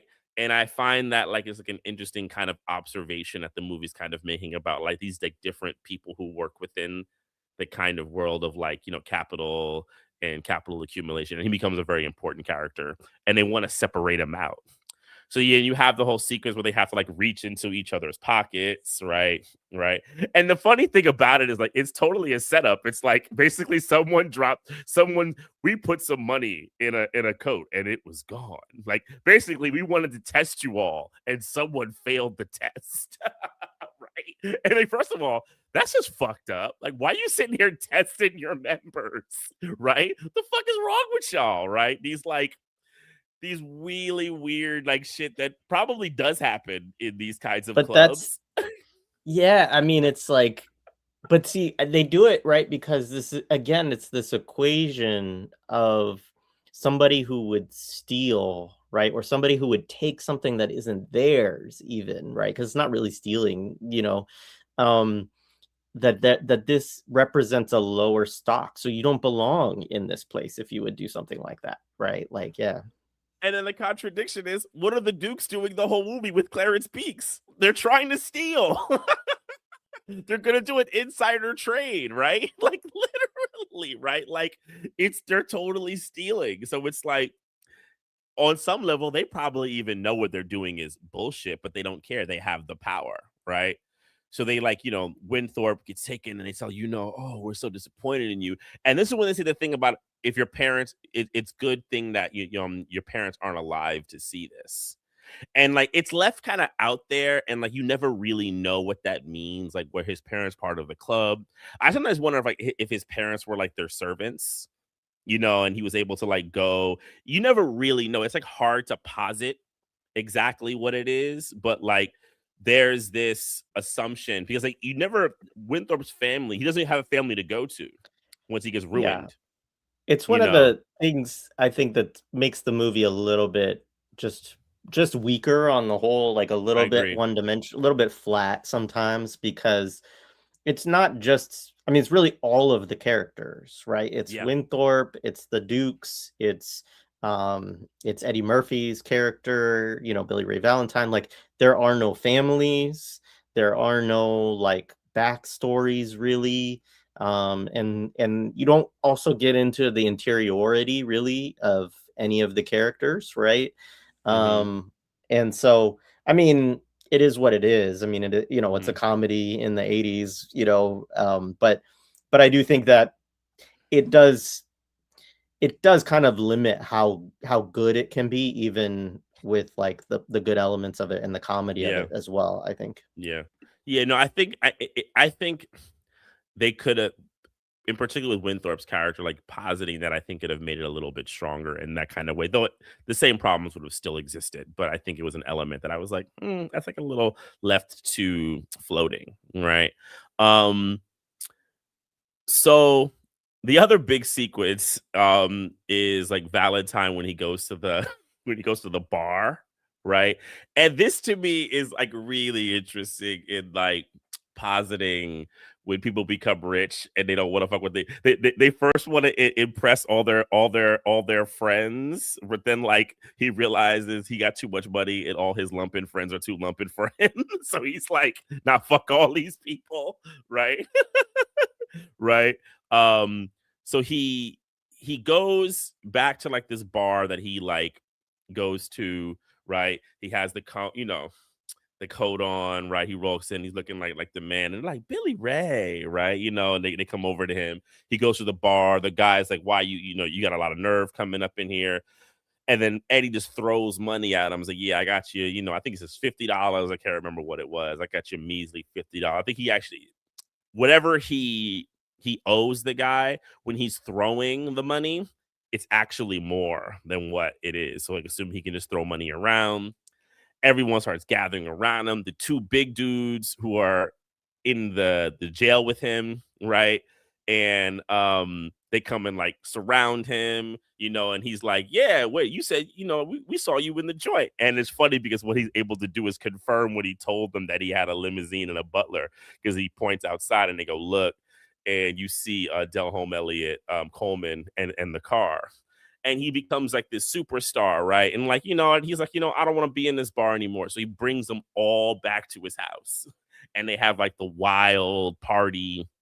And like, this is where we get to the nudity in the film, women with their shirts off, like lots of it. It's so 80s. Like there's like so much, right? Like topless women, everywhere, kind of like showing stuff off, and they're dancing around. People are like drunk, and then what you begin to kind of see is Eddie not be comfortable with it. Like he's never, when they're in the house, like he goes and complains about like them not using coasters, right? Yeah, Steven, you they put the cools on the floor. Who put their cools on the floor, right? Like he's like going off at like how they're like treating his place like shit, right? He's just so bad. Coleman is in there kind of getting drunk. He's actually enjoying himself a little bit because he hasn't had any fun in life. He goes upstairs. Someone may be throwing up upstairs, and it's a woman, another like topless woman there waiting for him. And it's funny. He just, and it's funny because Eddie's reaction isn't even like, "Ooh." He just goes, "Man, get up out of here. Put your shirt on." Like he's just like tired of it, right? And like he kicks them all out the house, right? He's like, and there's like a double part of it. One that I like more, and the other part I don't really like. One is like what I think is good is it shows that this kind of, if you get attached to that kind of like social mobility, you immediately become hostile to like anyone who is not of your class rank, right? Because you see everything they do is unrefined, but it also does kind of go back to what we talked about, the kind of like everyone who is poor is a moocher, right? And they're gonna come in and mooch off all your shit. And it's not like to say that like if you invite people to your place, they can fuck up your place. I mean, it could happen. Trust me. But it's about the frames that they choose to use in the movie. They definitely like play up on that in the sequence. But it's interesting how they show like just how easy it is for Eddie to basically go into capital, right? And to go into being with capital, which I think is I think becomes in like some of the scenes that are coming up when he goes to the Duke's office and he learns about commodities, shows I think the kind of the bigger mentality of the movie and what they think about money making. And I think like the word hustling and what like hustling and commodities and brokerage are kind of like one big of the same circle. Yeah, absolutely. Yeah, that scene, I mean, I read it the same way, the whole like this, like, oh, now all these people are unrefined, and like now you got nice shit and they're fucking up your nice shit, and like get out of here. Even as you have this woman who's like in your bed, topless, like waiting for you, basically, and he's like, get out of here. And I mean, it was interesting. I can't help but think a little bit again because I watched that Eddie Murphy documentary like a couple weeks ago too. It's not really a documentary, it's like a self story, kind of thing. But the he does talk, I mean, because obviously Eddie was out in the party scene a lot in the 80s, but his way of telling it is that like he didn't do drugs and that he like wasn't um that he would go, like that he, of course, like the Rick James stories, which become infamous through Chappelle and Charlie Murphy and everything else, that he would like go to those parties and stuff like that, right? But that he was always like, oh, and you had other people in the movie like kind of confirming or giving the same version of the of events, basically, that you know that Eddie was like the guy who would kind of stand in the corner, like that he wasn't actually like the life of the party in that kind of way. And so I think it is kind of interesting that in some ways the character of Billy Ray Valentine might in some ways overlap a little bit with, and also on that scene, Eddie would have been one of the people with real money, like real significant money and big houses and everything else, not the only one, but he would have quickly, because you just get paid more money doing movies than you do music or, something else. And So yeah, I mean, yeah, he tells them all off. They all get out. And I guess that's one of the things too I've heard one of the critiques of this film is sort of the quickness that all of this kind of happens, both for the transformation of Billy Ray Valentine and the transformation of Winthorpe. Um, I mean, I don't know how I feel about that, because the only way to make it seem less quick is to do some silly things about like trying to demonstrate a passage of time, or to make it longer, which it certainly doesn't need to be. But yeah. Yeah, I forgive it in the satire realm, because I think that they're trying to show you what I do still also think though is a flawed thesis, that like I get what they're trying to say, and what they're trying to say is that like these things aren't that far from each other, right? And we're gonna show you how they're not that far by like just changing the clothes. It's like a classic satire um kind of like construct, you know. I think what probably throws people off is the film isn't over the top satire. Some of it they play on kind of like natural elements at times. So I think there's a way that people like take this movie very literally. And I think that probably throws audiences off, which could be a criticism, I think, for it as a piece. So in contrast, you go to Winthorpe, who's in jail, and like he's getting bailed out by his fiance. Um, and like you see, and then he lifts his head up and like black eyes, like he's had that night in jail and he's got his butt like whipped, right? Which is like the classic thing about, it's like the One night of in the jail, the night in jail kind of like, not to say mythology, it's not a mythology, right? But like fear, right? It's like there is a myth, like a I think it's a you're mythology. it's a mythology, right? Yeah, it's a mythology, Yeah. right? There's like this like a or this narrative that like gets created, so it becomes like what goes into the imaginary of people, which like nightingales are not fun, right? At all. No, Oh, but like the constructed imaginary, especially for someone who believes they should never be in jail in the first place, right? Like the falsely accused.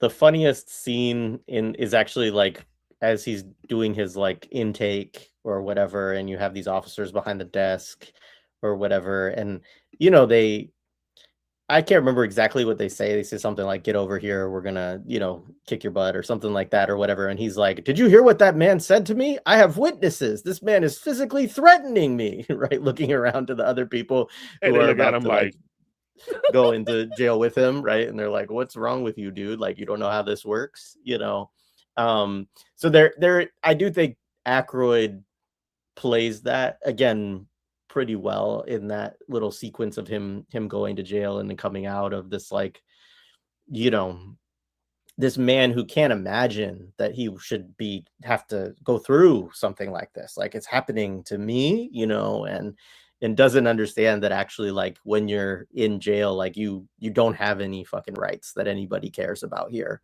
There is the whole, again, like there's an allusion to sexual assault. I don't think he says that it did happen. I think he said they tried to. they tried to have um sex with me. It's like he yeah, in his annoying pompous yeah, voice. yeah. um but I do think that it is a myth in the sense that, and look, I've been to jail one time, and I know other people have more experiences with that than I do, but I'm not suggesting that you couldn't have just an awful or a violent or whatever, but like I think that for the most part, what you find is like a lot of people who have just been screwed over by the system that day, and like are mostly just trying to get through it together, and are not really trying to fuck with each other, honestly, and are not really trying to cause like trouble or whatever.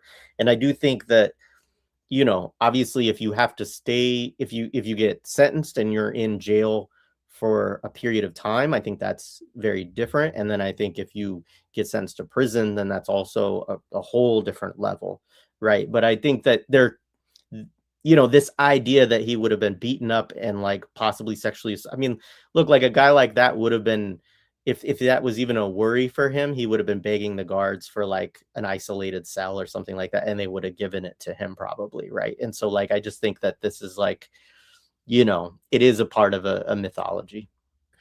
Yeah, and you've helped me think like the thing that it plays upon is everyone who's there should be there.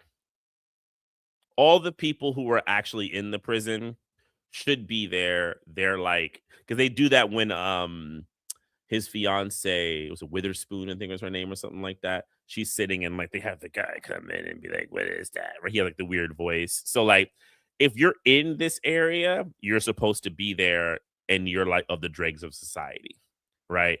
Winthorpe and also to a degree, Valentine shouldn't, right? They're not really of that. Like Valentine, kinda, right? But not really. He doesn't have the stock. Like he's not really a violent person, right? He doesn't have this potential for real like destructiveness, right? He's just a con man. Um, but Winthorpe definitely doesn't need to be there. He doesn't have any of the wits about him to get out, right? He's gonna get his butt kicked. Um, so this is when you get the introduction of Jamie Lee Curtis's character, Ophelia, right?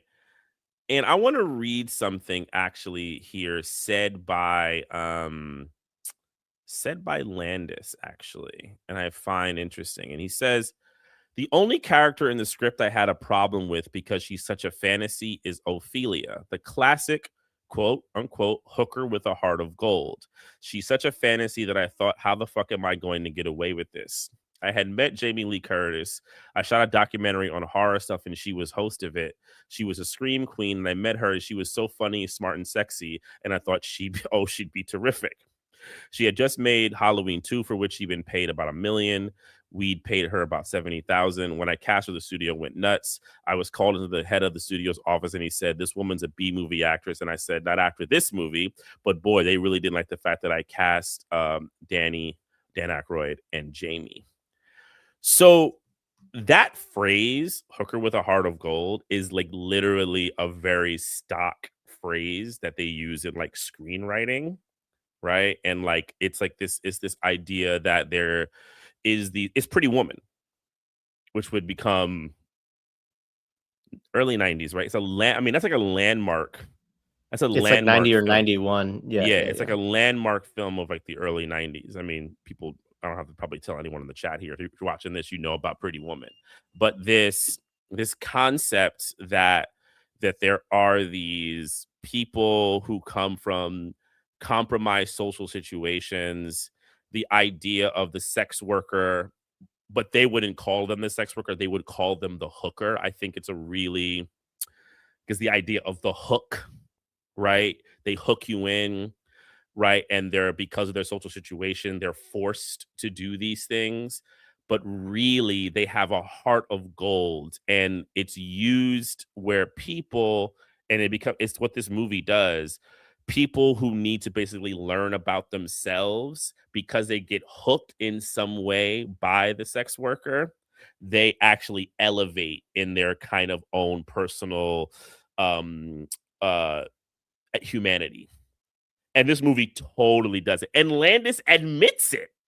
I read it because Landis essentially admits that's what this is. Like he doesn't even shy away from it, right? That like that's what the movie, that's what this what this whole characterization actually is.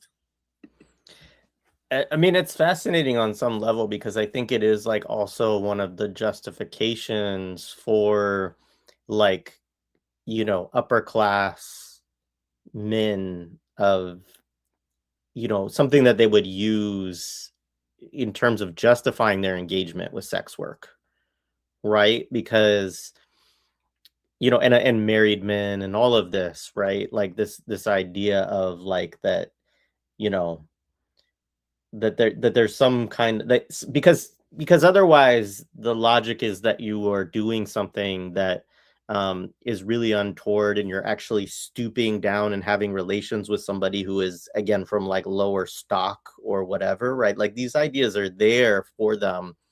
Um, and so they have to actually believe that engaging in this process, does something more for them, right? Beyond just sexual gratification as well, that there is some kind of social reason for it.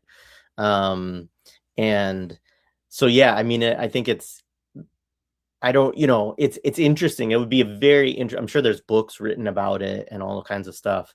Um, thinking and tracing this idea, kind of through the history of media representation and whatnot. But yeah, I mean, it's absolutely these the sequences with Dan Aykroyd and Jamie Lee Curtis definitely are right along, go very much along with like Richard Gere and why am I blanking? Julia Roberts in Pretty Woman. Um, and I mean, obviously, it's a little different in some ways because Richard Gere's character is not going through like financial crisis or something like that. But there's a lot of overlap in terms of the narrative and the justifications used. Yeah, like someone asked about the idea of sex work being treated with dignity in the film. And my read of it, and I could be wrong, how I've read it is I actually don't think sex work is treated with dignity. I think they're saying that Ophelia has the possibility of dignity if they can get out of sex work. Right. And in this Which is the way, Pretty Woman thing too, right? Like it's like right. that if she could have a relationship with Winthorpe, then like she can help him with some of Yeah. his stuff right now, but like eventually it's kind of like to elevate her out of this in the same way that it's sort of the another version of what they're doing with Eddie Murphy's character in the film. Yeah. 100%, 100%, and even with the butler in a way, like because you'll see it when it kind of like when they become like they're kind of like the crew who takes down the Dukes. So Ophelia is basically Clarence Beeks comes in and basically is like, look, I need you to help me with something, right? Whispers in Ophelia's ear. Ophelia basically goes up while he's with his girlfriend or he's with his fiance, and they like do this prank where she's like, a druggie, and I need the money, and you're my pimp, and all this type of stuff, and it basically makes the woman like run away from him, thinks he's horrible, right? And he's now like pretty much just like locked out, and this is where like the heart of gold thing comes in, right? Because she doesn't like he basically like pleads to her, but also she is cunning too, because then she makes a deal with him, right? But there's this he basically is like, look, if you take me in the cab, I got money in the bank. They go to the bank, they like take his credit cards. It's always found weird, like, can a bank take your credit cards? That's like a weird like narrative thing, but maybe they could. I don't know. That's good. Maybe something in the 80s. Could they? There was a thing of if your credit card was scanned and it came up as Oh, right. stolen in that They would period, that take it. they supposedly had a responsibility to seize it. I That's a mean, good point. how much did that actually happen? I don't know, but like Yeah. there was a thing about that. Like, and you kind of get it in like it comes up in Home Alone too also, but yeah, yeah. Right, right. So he goes on this long thing trying to get his assets. He doesn't have it. And he basically comes and he's saying, like, in the bank, I think it's 150 grand or something like that. And like, you know, basically he makes his deal with her. She takes him back to his place. Um and or her place, excuse me, right? But she basically under the auspices of like, we're gonna make a deal here, right? Like, and this is where she mentions that she's from a small town. It's like, it's all the tropes. I'm from a small town you've never heard of, right? She mentioned that she doesn't really like the Ophelia name because that's Hamlet's, which is kind of an interesting irony. Like, it's Hamlet's girlfriend who kills herself.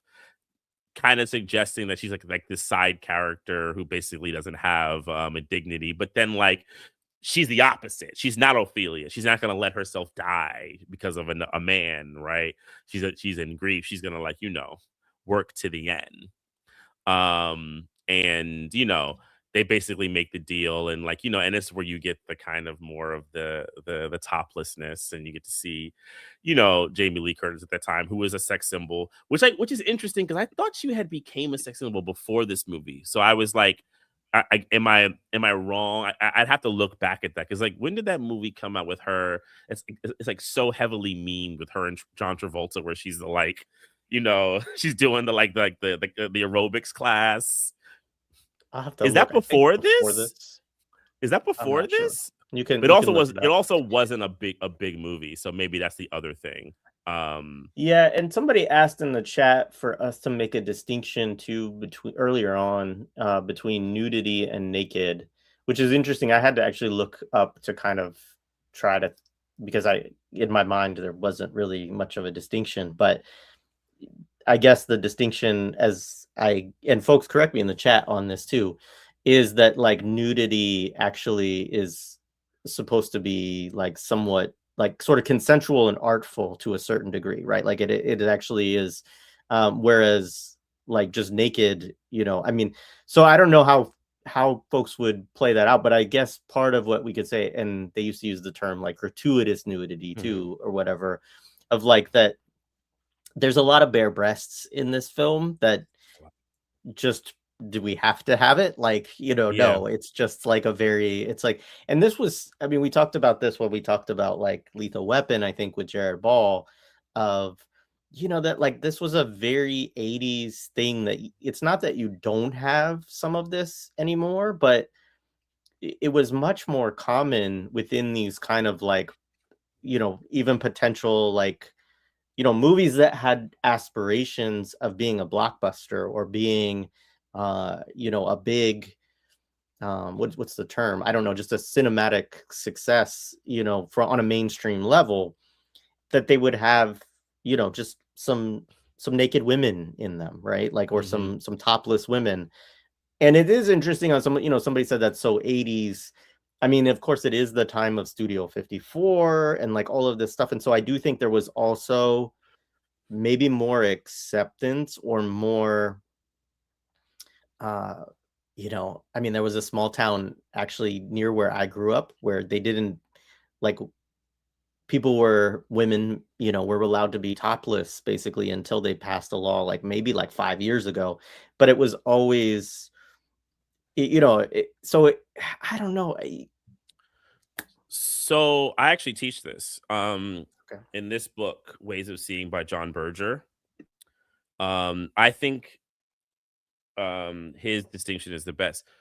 In his thesis, all of this film is nudity because it's done under the guises of capital and capture, right? And you're basically using um women in a way that they don't have agency based because they're basically like selling through the market themselves, and it's the narrative is constructed around the imposition of the imperial order, which is largely patriarchal and of capital.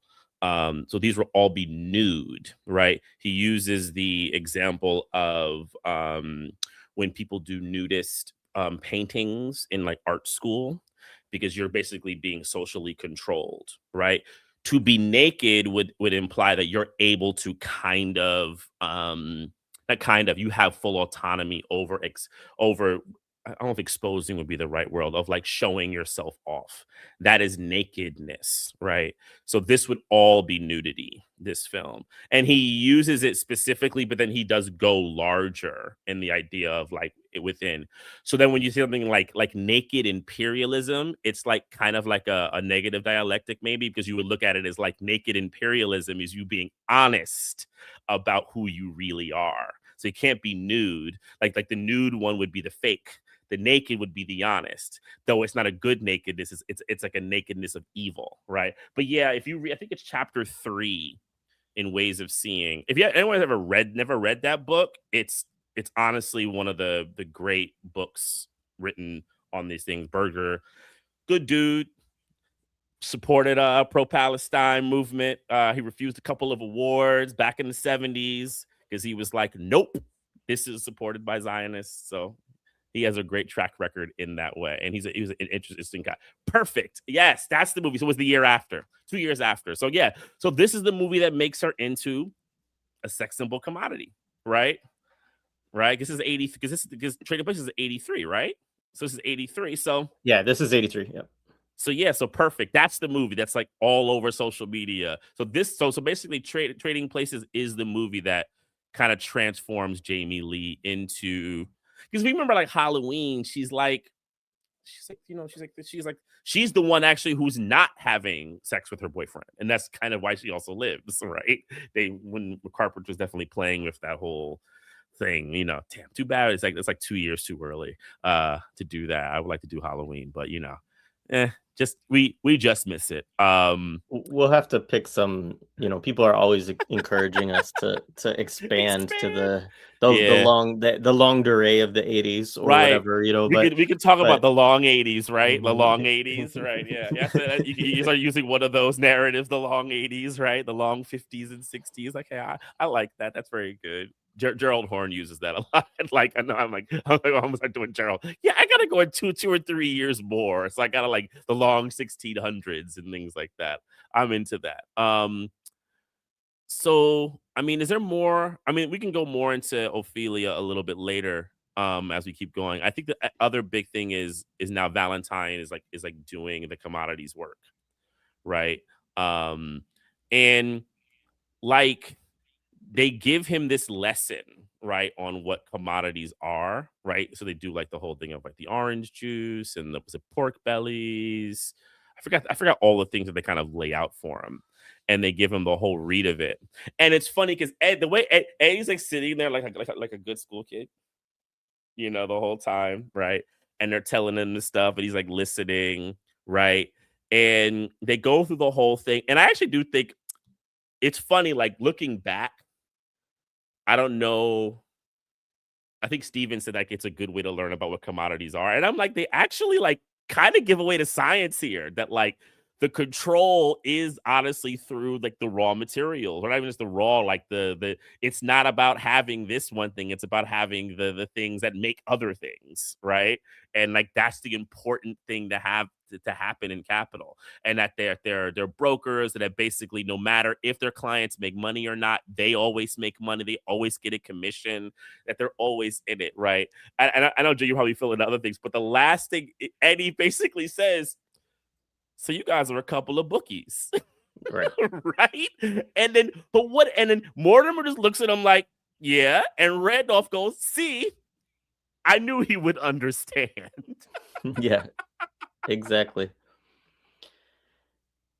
Yeah, I mean, and on some level, it's a good commentary, right? Because you're saying like, look, basically all of these are sort of capitalist forms of enterprise, right? It's just that this one is lifted up as, something that the most elite, the most wealthy, engage in. And, you know, being a bookie around gambling, which is not legal in this period, especially. Um, is this like this lower form, but they acknowledge that it's all basically the same thing. Um, and in that scene, of course, you get Eddie Murphy, you get this moment where then they are doing pork bellies trading, and there's a disagreement between Mortimer and Randolph around when to sell, I think, which is often a thing. And Eddie comes in and basically provides, you know, social commentary. Basically, he understands. He says, "Look, it's the holidays.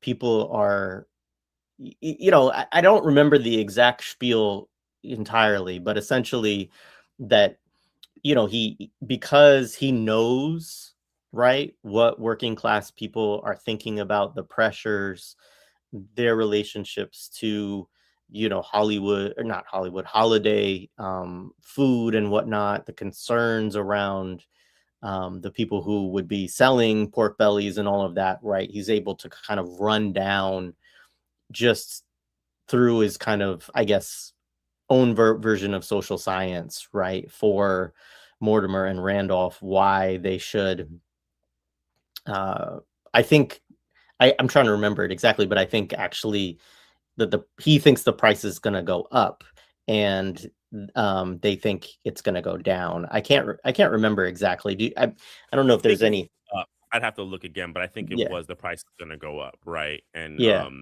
yeah, yeah. I think no, his logic is that people will eventually buy him for the holidays, basically, or whatever, yeah. and So so basically, let it get to this level, and then you can stop, right? Or somewhere you can stop it there. And he yeah, does make the classic line, yeah. And I can't buy my kids the GI Joe with the kung fu grip, you know. And it's like, and that's it. But this is the other thing about Eddie that's so good as a performer. He can then honestly just be a regular actor. This is it's just a very strong, solid acting scene. Like he doesn't need to do any extra comedy, extra stuff. He can actually just be funny, doing regular lines of dialogue and playing it, right? This is where you really see like this, like, this how he has like the levels to be a leading actor in Hollywood. Like, and I think that's why he was so disarming in that kind of way. I mean, not to go into this, it's another thing he said about the article is that in the article with Spike Lee is that no one understood him in Hollywood. Like all the white actors were freaked out by him. He tells this really funny story about how he said Burt Reynolds took him to lunch and basically just looked at him the whole time. And he said he was like, "What the fuck?" He's like, "Yeah, everyone was just trying to understand me, and they didn't get it because they just didn't get like who the hell I was. They were all just freaked the fuck out." Because they were like, it's such a I gotta find it. It's like you can find it copy. It's from Vibe, I'm pretty sure. There's like a copy of it. We can find it. It's really, really good. we'll have to look at that. Yeah. How long until we get to the Bo Diddley scene in the pawn shop? I Like, think it's right around now. I think the Bo Diddley scene is like right around now. yeah, so there's a continued, we should say, like, they set up a series of events to happen to Winthorpe, so it's not just that he loses his job and goes to jail. It's and also like the Jamie Lee Curtis coming in. I don't think we quite said that scene. Like, she basically starts to like fillet him on the courthouse Yeah. steps or whatever Yeah, yeah, in yeah, front of yeah. his girlfriend, right? And like is saying that he's her pimp and kind of all of this stuff. And so all of these things lead to his girlfriend thinking that he is a drug dealer and Mhm. leaving him, and then dating his his a guy actually he doesn't like, who's also in the men's club or Todd. whatever. Todd, right? Fucking Todd, there's no apologies out there to anybody who has the name Todd who is a good person. Like, it is such a I was gonna make a I joke. I was like, if it was anybody on the anti-imperialist left who has a name Todd, I feel like they would change their name.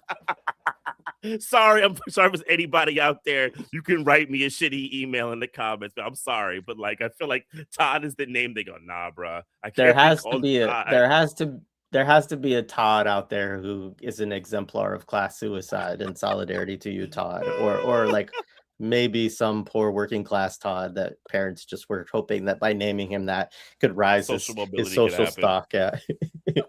um, but so all of these things in his life are going wrong. He's lost all his money, his credit cards. He's with Ophelia. She's sort of taking care of him, but he does have some of his stuff left. And so he has this watch, right? It is his, it's not stolen, right? He has a watch It is his that's watch. like, it's like a $6,500 watch, and it's water resistant and It's the most. tells the It's like the most. time. It's like the only water resistant sports watch. He has all these things about it, and I'm like, okay, Bo Diddley.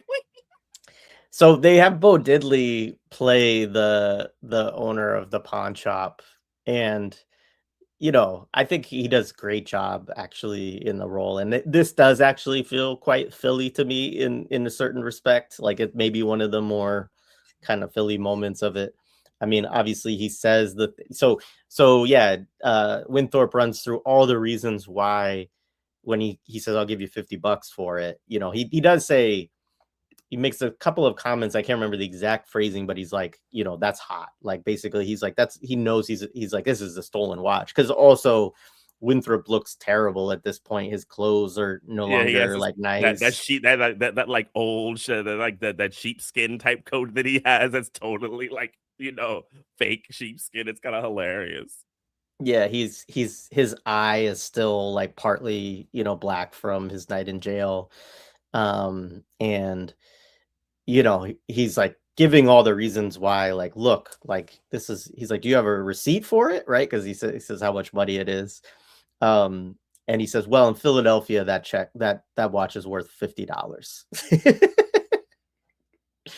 Which is like one of my favorite moments in the movie. And interesting, because like, I always wonder how this is the kind of thing about this movie that I wonder where it's like your social position makes you think. Because I actually laugh at Winthrop getting his butt kicked the whole time. I think it's funny, right? But I wonder if like everyone in their social position, like, are there people who feel really bad for Winthrop? Oh, that sucks, man. That really sucks me. I'm like,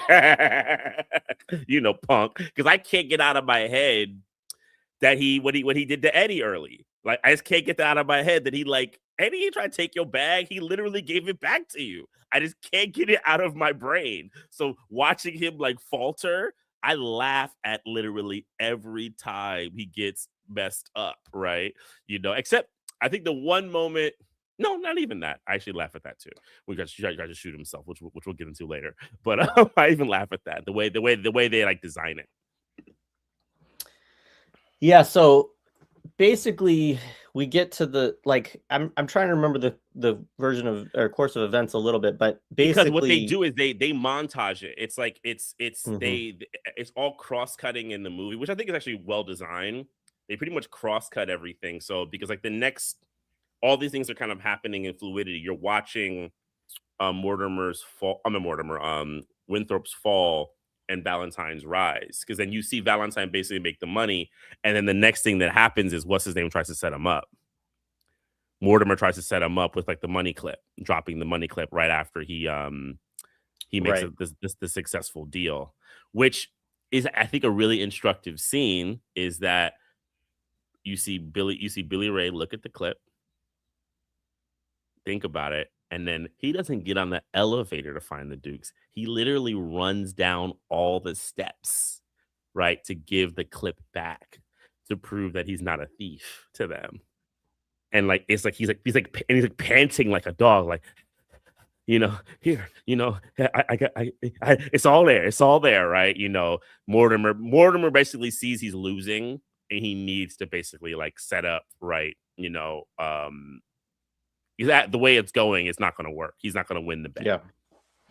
Yeah, and then I think that's sort of the moment too where they get to the like sort of well Winthorpe has to also like Mortimer brings it He up says that, to Randolph like well, you know, Mortimer also has to turn to a life of crime which he hasn't to this point yet.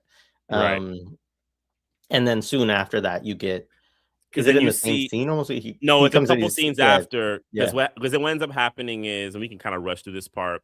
They go through various things, and like there's a scene where Valentine is at a dinner with the people, and like it's the rain, and you see like when Thorpe he sees him through the glass window, and like he's having the jokes, and there's that good scene where they're like where like they ask Valentine for advice, and everyone in the restaurant just goes they like wait for it, because it's now known like simply that like Valentine's like he's like the new hot guy, like he has the good thing, he's gonna make you money, which like I once did talk to a friend of mine who worked for a while in Wall Street, and he says, yeah, it's kind of hype. It's like a hyper thing, but he says that's kind of the mentality, like who has the secrets, right?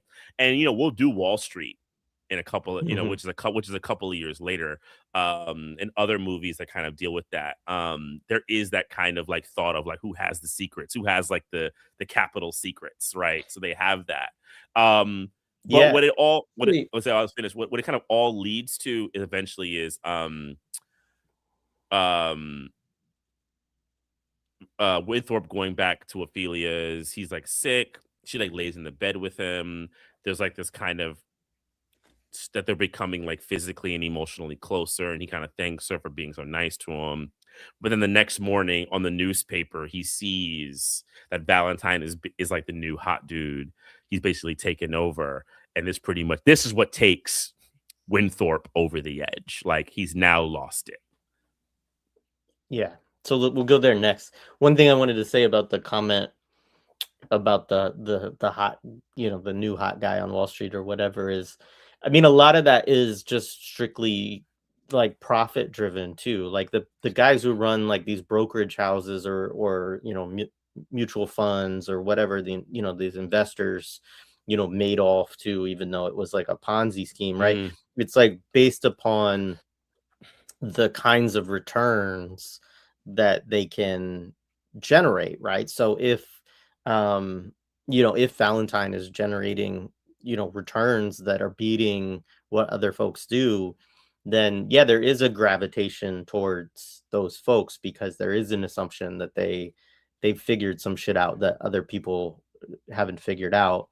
And it is interesting in today's world. I mean, there is still some of that, but you know, like from what I've heard from, I have a friend, actually a family member who did trading for a number of years. And basically at a certain point, he was like, I no longer can like I'm no longer hireable essentially because quants, which is like, it's basic like the kind of computational power that you have that people would equate to something like AI, right? But like this has been going on in investing for a long time where you have computers figuring out, calculating what are the good investments, and their ability to do that has actually surpassed, most human beings at this point. mm, And so actually it's not so much a world where it is based on these like kind of special individuals who are really good at it anymore. interesting. It is more based on, sheer computing. Not to I'm sure there's still nuances to that, but it is an interesting kind of thing that way. That's interesting. That so like I know so little about this stuff, but there is a way when we talk about maybe at the very end when we wrap up the movie, there is a way that this movie is still kind of lionized amongst like people who miss the old Wall Street, because there is a way that like they'll acknowledge that they like the Dukes or cheaters, but like this film like resurrects the um the really smart traders, which ends up being Winthorpe and Valentine, like the dynamic duo that we all need to be, which is interesting. So yeah, so now you're kind of in this thing of like the Christmas party, right? And you it's actually a very famous scene. It's probably I honestly Aykroyd does it. I mean, it's amazing. Like he's like in a nasty Santa suit, right? He's like clearly been loading up on the alcohol, and he's at like the food buffet, and he's like grabbing food and putting it inside of his eating straight off the chicken rack and putting it inside his Santa outfit. He's grabbing all the stuff, right? No one seems to notice that he's there. They definitely don't notice that it's Winthorpe, but the fact that Santa's doing that is like eventually one black man. And this is interesting because you find a couple of black people now who work at the firm. A couple times I noticed it. There's like a black man who says Merry Christmas to Mortimer that I find very interesting. It's like they begin to sprinkle that they're kind of around. But the other thing they do is Valentine is working late. So the party's happening and he's working late. So kind of so he's fully been assimilated now. He's fully now basically Winthorpe just black, right? Yeah. like, and he also discovers the Clarence Beeks payment, right? Mhm. Um, and yeah, he goes to the Dukes and he's like, yeah, they're like, you still working for outside? I got a couple of things, to handle before I get to the party, right? And like I say, Eddie plays it super straight, like he's just like, he's working, and like Randolph looks at Mortimer like, look, yeah, see, still working. Yeah, Right. working late on Christmas Eve. Our plot has worked. My plot has Yeah, worked. Yeah. exactly. And then I think Mortimer has that line about like he says something like about like, yeah, Clarence Binks. Who is this? Yeah, no, that's all mine. We did manage to, run this firm before, he bosses him, because that like we did manage to run this firm before you got here type thing, right? Um, and I think I don't know, it might be before or after where they mention the part about Winthorpe, I can't remember if it happens in this moment. It might have happened before about Winthorpe needing to turn to crime. I think it's the before moment, right? Um I also, Stephen, I don't think it was smoked salmon. I no, think I he's just just think eating a straight up like it's a fillet of salmon. uncooked It's so salmon. nasty. It's just so nasty. When he's on the bus later, oh my god, I can't watch it. I go, that's really disgusting, right? So the next part is Aykroyd basically goes to Valentine's office, or what used to be Winthorpe's office, and he starts putting drugs inside the thing. And then I find it so funny that he's like in like the decrepit, like Santa outfit, right? And everything looking all, but he still goes back to Randolph Mortimer. He goes back, I've caught him. He still uses that affected voice. It's just so funny, right? And then Eddie comes in, right? And like, no one believes Winthorpe. They're all like, and like Mortimer is just like, damn, like this dude like really hit the ground, right? Yeah. I mean, and he's so disheveled, and there's like such a concoction. Like he has like PCP coke. Like he has like a whole like pharmacy that he's put into um Valentine's desk, right? And uh I think, I mean, and Eddie like is like very, he's just seems like totally calm and like not at all, it's like this guy, Until the gun, until he and until then he the puts the gun gun comes at out. him. Yeah. Yeah, which at that point too, I think Winthrop like has totally lost any, benefit of the doubt too, right? And also obviously this is like, okay, he's turned to crime now because Yeah. he's now planning drugs and pulling a gun. Not paying somebody else to do it, which is okay, right? With Beaks, it's okay, but if you It's do it okay. yourself, right? Yeah. Yeah. And he's like, and Randolph and Mortimer are just like shocked at it. And then you have the famous sequence where he just runs out with the they yell, and he goes and he runs onto the table. He waves the gun. They all go, they all duck, right? I mean, it's like that scene to me as a kid, that's the one that's like so stamped in my brain forever. Like that was the scene that I remember the most, is him in the Santa Claus outfit, just like losing his shit, right? And then but I think the cut back scene where they go back to the office is really informative, because then what happens is you see Valentine become like Winthorpe, even in his attitude towards him. He's like, these people, I know these people. Like you can't be nice to them. This is bad. You have to throw the hard stick at him. He takes the same line that Winthorpe takes with him, but to show that he's still kind of there, he takes the joint. He takes the joint and he puts it in his pocket. Like, yeah, he's like, nope, PCP, pills, nope, joint. Yep, that goes in there. It's like really, really, really, really well done, right? It's so funny. No, it's great. And then of course that leads to the bathroom scene, right? Which is the big Because scene. Eddie goes into the stall to smoke the joint, and then he inhales and he like realizes, oh no, somebody's gonna smell the smoke, and he blows it out the like HVAC, the little vent or Mhm. whatever.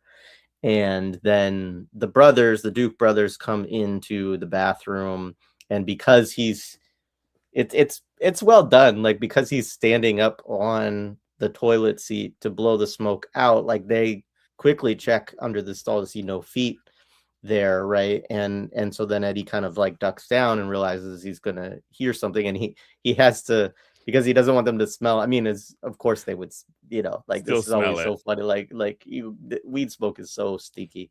Yeah. But he throws the joint in his mouth and is gonna hold his breath and is like, burning himself inside and everything. Yeah. Um, and then of course you get the revelation that he hears that um he hears a bunch of, so there's a lot that's revealed in this. I So mean, the one, it's first the thing, bet. the bet, Yeah. he finds out about the bet, right? He hears that the first thing is that like Mortimer's like really shocked, right? And it's happened and pretty much admits to losing to Randolph. But then Randolph's first inclination is, how do we bring Winthorpe back Mhm. and take Valentine back to the ghetto? Mhm. Mortimer's response first is, I don't want Winthorpe back. Like he's an embarrassment, right? Like fuck that dude, like piece of shit. Like we invested all this shit to him, go, right? And then, but then Randolph, and this is what's interesting about his response. His response is, you really want to have Valentine run our company, right? And then he says it. He says, "You think I would have a N word run?" And he says the word, right? Run the Mhm. company. And Randolph says, "Neither would I." Yeah. And that's like deep because like it's like Randolph has all this empirical evidence that Valentine can run the company as good as anyone, but simply because he's a black person, absolutely not. He cannot run because that is the family business, right? Like he still believes in a certain kind of legacy and generational thing, right? He's not gonna muddy the waters that way, even if I have the empirical evidence that I'm right, that like a Yeah. black person can totally run this company. And it's wild, and then you see the trade of the dollar also. And the other big reveal is that the bet was only for $1. Yeah. Yeah, and I mean, it is a very kind of interesting, I think, within this 1983, period, because part of and this is not, we've already kind of talked about this to some degree. This is certainly not the only movie. There are many movies in this period where you see this use of integration of black folks into like leadership roles, often in law enforcement, even CIA, right? Think about Predator, the Hmm. whole team, like, um, you know, and putting them in these positions. And obviously in this case you have him being basically, essentially a CEO or like a managing director, right? Because even though they are the owners and they sign off on everything, he is running the business. Right. um and yet then you do have this discussion within the film, which I think is correct, especially for that period, that even acknowledging that black people can do these roles, that most of the people in power like did not want them in that case, right? Which I think, is a shift that is sort of gradual from the 80s into the 90s and into the 2000s, right? When you finally get to the place where you could have like an Obama, right? Of this kind of arc of US capital becoming comfortable enough with not having a white face to its institutions, or of, even just allowing black people or other, uh, you know, minority oppressed groups, etc., be in a position where they could financially benefit from the system that you're running. And it's not even like Eddie Murphy's character, that we don't ever get any inclination that he has any kind of ownership stake here. He gets paid a No. salary of $80,000, which is a good wage in 1983 for sure, but it's also not like, he's not getting a couple million or whatever to Yeah. run this And it's company. still a wage, right? It's still a wage. And the butler is the Dukes, the house is the Dukes. They basically set you up to pretty much run their firm, right?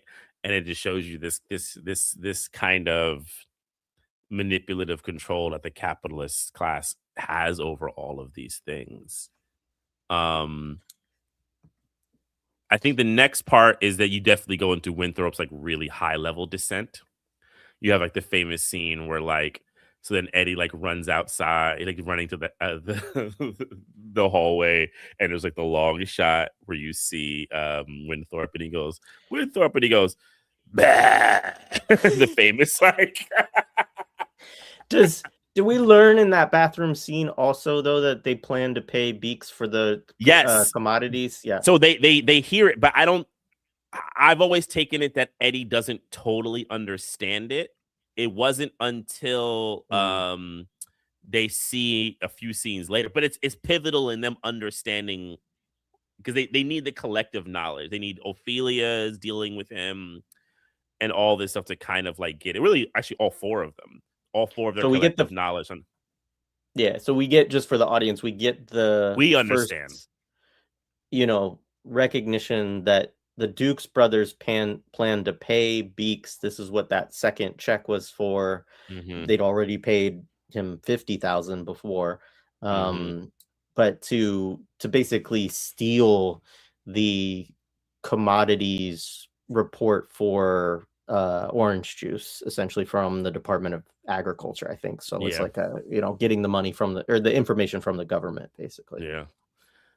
So yeah, and then like Valentine sees him. He makes that like yell. He goes out, gets on the bus. That's like the nasty scene where he eats the salmon through his nasty beard, which I could never. I like could never get. It's just so disgusting.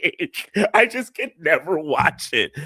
I'm like always put my eyes here, and then there's a sequence where he tries to essentially kill himself. Right, he's out there. It's like the rain. It's that. I feel like a medium shot and he's watching, or maybe medium close, and he like puts the gun right, clicks it, doesn't work, throws it, goes off. It's like it's very Chekhovian. If you watch any old, was it Uncle Vanya? Uncle Vanya's whole joke is when he's depressed, he tries to kill himself and he can't do it. It's very old Chekhovian, which yeah, if it's Chekhovian, because the other thing to invoke with Chekhov is Chekhov was writing about high class people and their depression. It's like high class depression, and when they hit that level of wanting to take themselves out. So you see like Valentine tracking Winthorpe, and it leads him all the way back home, right to Ophelia's place, and she's like getting Christmas ready. Like Valentine finds him in. Winthorpe is like taking a bunch of drugs, right? And then, you know, uh they kind of cut there with them all in the room, and then the bring back is you're now back in the apartment that Valentine and Winthorpe have both used with Ophelia. He sees Valentine, and he's like, "It was the Dukes." He strangles him, and now you Yeah. see It, so it the. Go ahead. just just quickly on that, because yeah, the butler comes in, and then you have Ophelia, and when he first wakes up, he thinks that it has all been a dream, The right? Negro. Yeah, and so he thinks that that nothing that has happened actually has been real, right? And that his girlfriend hasn't left him, and he still has his job, and his Right. butler is still there, right? And it's all because he sees his butler there that he thinks everything is fine. And they've moved him back into his house, right? Or the house that Hmm. he and Valentine have both been staying in. Because they've also brought in the butler, I think, is their way to get this concierge doctor basically in to take care of him, Hmm. because he was trying to overdose, Yes. right? Like that's part of it. Um and yeah, and then he sees Billy Ray Valentine and then tries to Strangled choke him. him, and Yes. Billy Ray Valentine is, yeah, it was the Dukes. Yeah, but it's funny because and he only says it was the Dukes because he says it was the Negro. Like he felt like it was the Negro who took. So somehow Valentine is so intelligent that he was able to get back at him and steal his entire life, and then he strangles him, and he basically tells him about. And it's funny because it's like the, the thing that hits them is not just that the Dukes did it, is in when Valentine reveals how much it was for. He was like, well, then how much was it for? He goes, $1, you know? Um, and And then they kind of like go in and you see him like he's like cleaning his guns, right? He got like the guns right, like he's about to go, get into a firing match with like the Dukes, and Eddie be like, "Man, you can't be." I just always love Eddie's lines like that. You can't be going in and just shooting people. You're like, what you talking about, right? And then this where the Clarence Beeks thing happened. Ophelia's like eating, or someone wrote eating a salad in the next scene. I didn't notice that. And she's definitely. I think she's having the refined moment. She's eating a salad, watching the TV. It's just that's the guy. And they go look at him, and then they say Clarence Beeks, and they all have heard his name, right? Clarence Beeks, right? And they all discover that that they're basically going to corner the market in frozen orange juice with the other, because he has the crop report, Yeah. right? And he holds the crop report inside of his briefcase.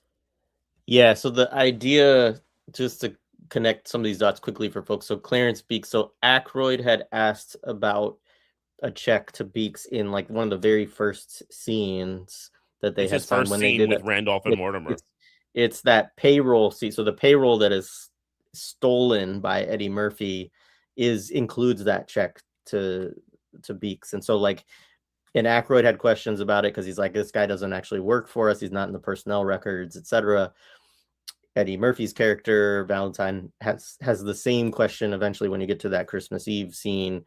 And Eddie Murphy knows that they had said something about paying him, but then they see him on TV, and the TV is doing news about this forthcoming, release of information around orange juice.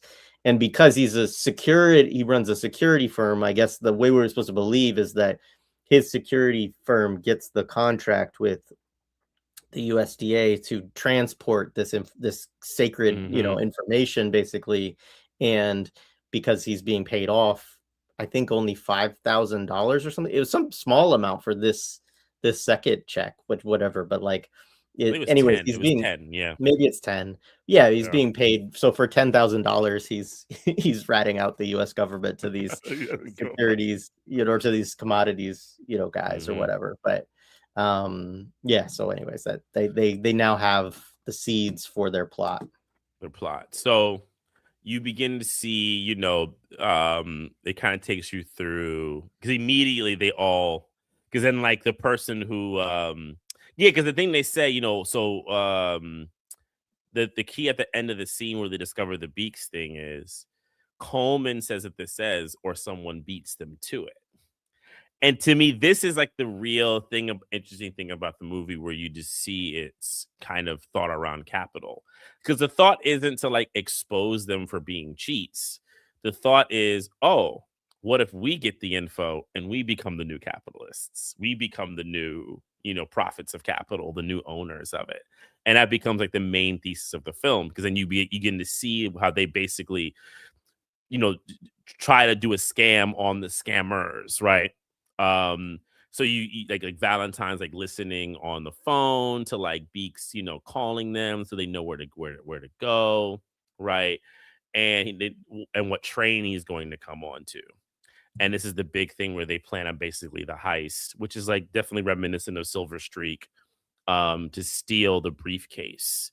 And then so when they do it, basically they have like this big, like it's like a party happening on the train.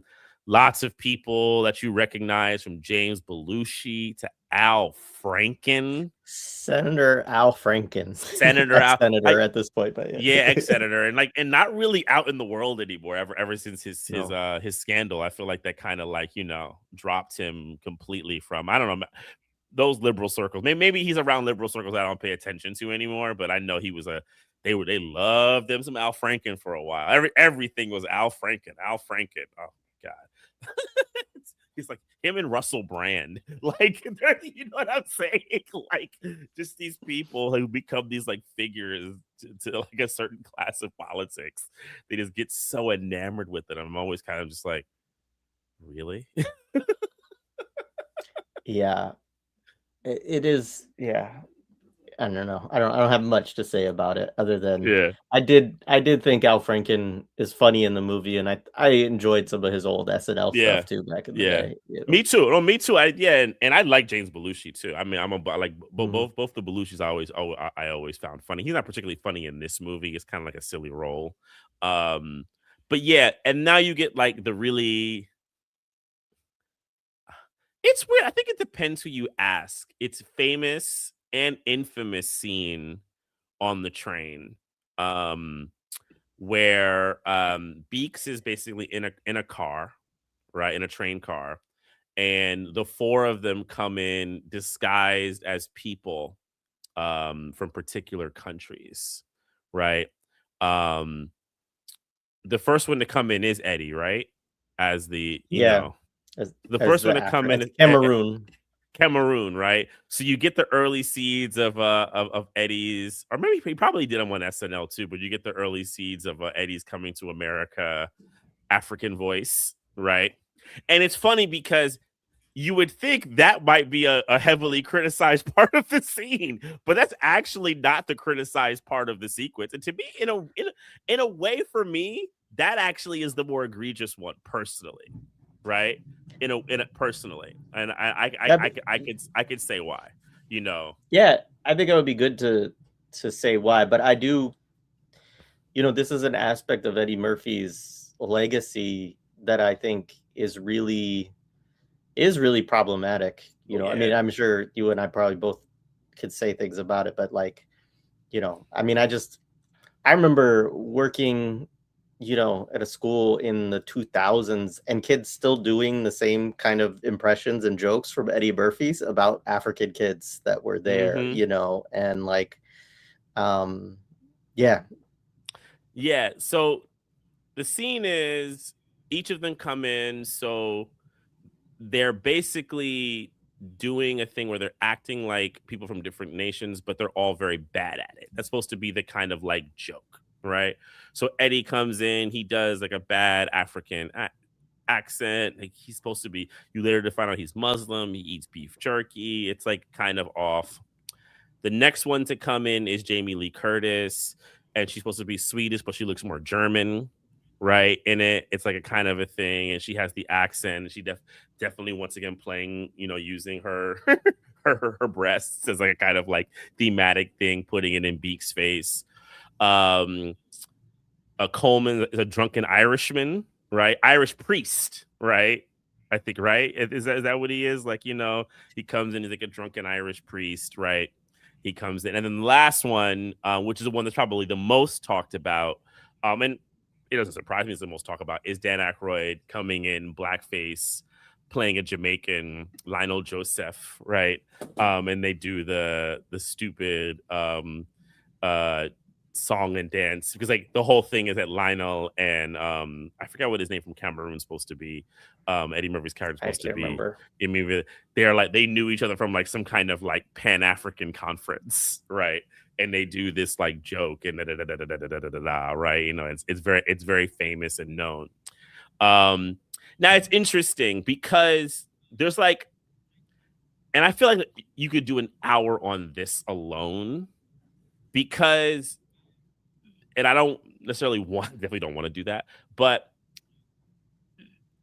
there's a way like the discourse around it. I'm always like interested because it's supposed to be taken from Silver Streak, which also did the exact same thing, Yeah, right? But there's a 7 way years that I earlier, but yeah. find Silver Streak does not get that same discussion that Trading Yeah, Places that's does. interesting. And Yeah. I've always found that a weird part of the argument that I've never been quite like comfortable with. Like I'm like kind of like, so why does that get excused or reasoned with and the Trading Places blackface?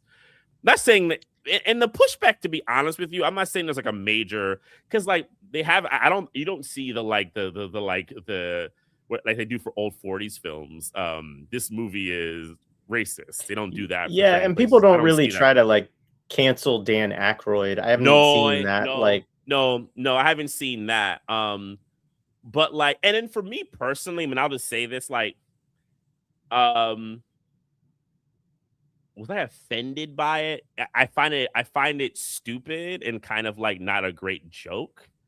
Yeah. I'm actually more offended by the Eddie thing. I always have been. Like the as I've gotten older and got more conscious. When I was a kid, I wasn't offended by it at all. It's just like he's a guy, smoking. Oh, yeah, he's supposed to be a Rasta. Haha, he's not. He's a bad joke person. But the Eddie thing always kind of like annoys me more in a way. And is I think it's also attached to coming to America, which we'll definitely do, and kind of what that did to people from the continent coming here and the kind of American black um propensity to kind of like make fun of people from the continent and these with these like fake accents, right? Mhm. For me, like there's a way that like blackface to a certain degree has more of a don't do that. Not saying everybody does that. We know you. I'm sure you've all gone to your frat party and you've seen the dude with the afro wig and blackface, right? But there's also a way that there isn't, I think, the same kind of like like really deep pushback towards the bad African accent that you can do, and then especially if you're black, you're able to do it in this kind of way, this kind of permission to like mock a Nigerian or Kenyan person, so forth and so on. Yeah, I mean, I think that's the thing, is it like the Eddie Murphy thing contributes to like what I see as just really counterproductive, like kind of diaspora wars or whatever, for a lack of a better word, right? Of just like these, these different divisions within the black population, even in the United States, that I think are really counterproductive when, just to be frank, the reality among like white folks is not to make those kinds of differentiations, right? Like they think of black folks in a more like, if there's, I mean, that has been my experience, at least among like, especially racist white people, right? Is that it's not like they're kind of trying to make some like, oh, well, these black people are, this, and, like, the racism is much more holistic than that, I guess. Um, the thing about, I mean, I am a little curious about your thoughts on the blackface thing. I mean, I think that for me, there is a kind of a differentiation that comes, and I think like Gene Wilder in Silver Streak, Aykroyd here, even, and I know people have maybe more issues with it because it's more recent. Robert Downey Jr. in Tropic Thunder. Um, That one I is have more issues with, to be honest with you. Yeah, and I'd be interested in your thoughts on it.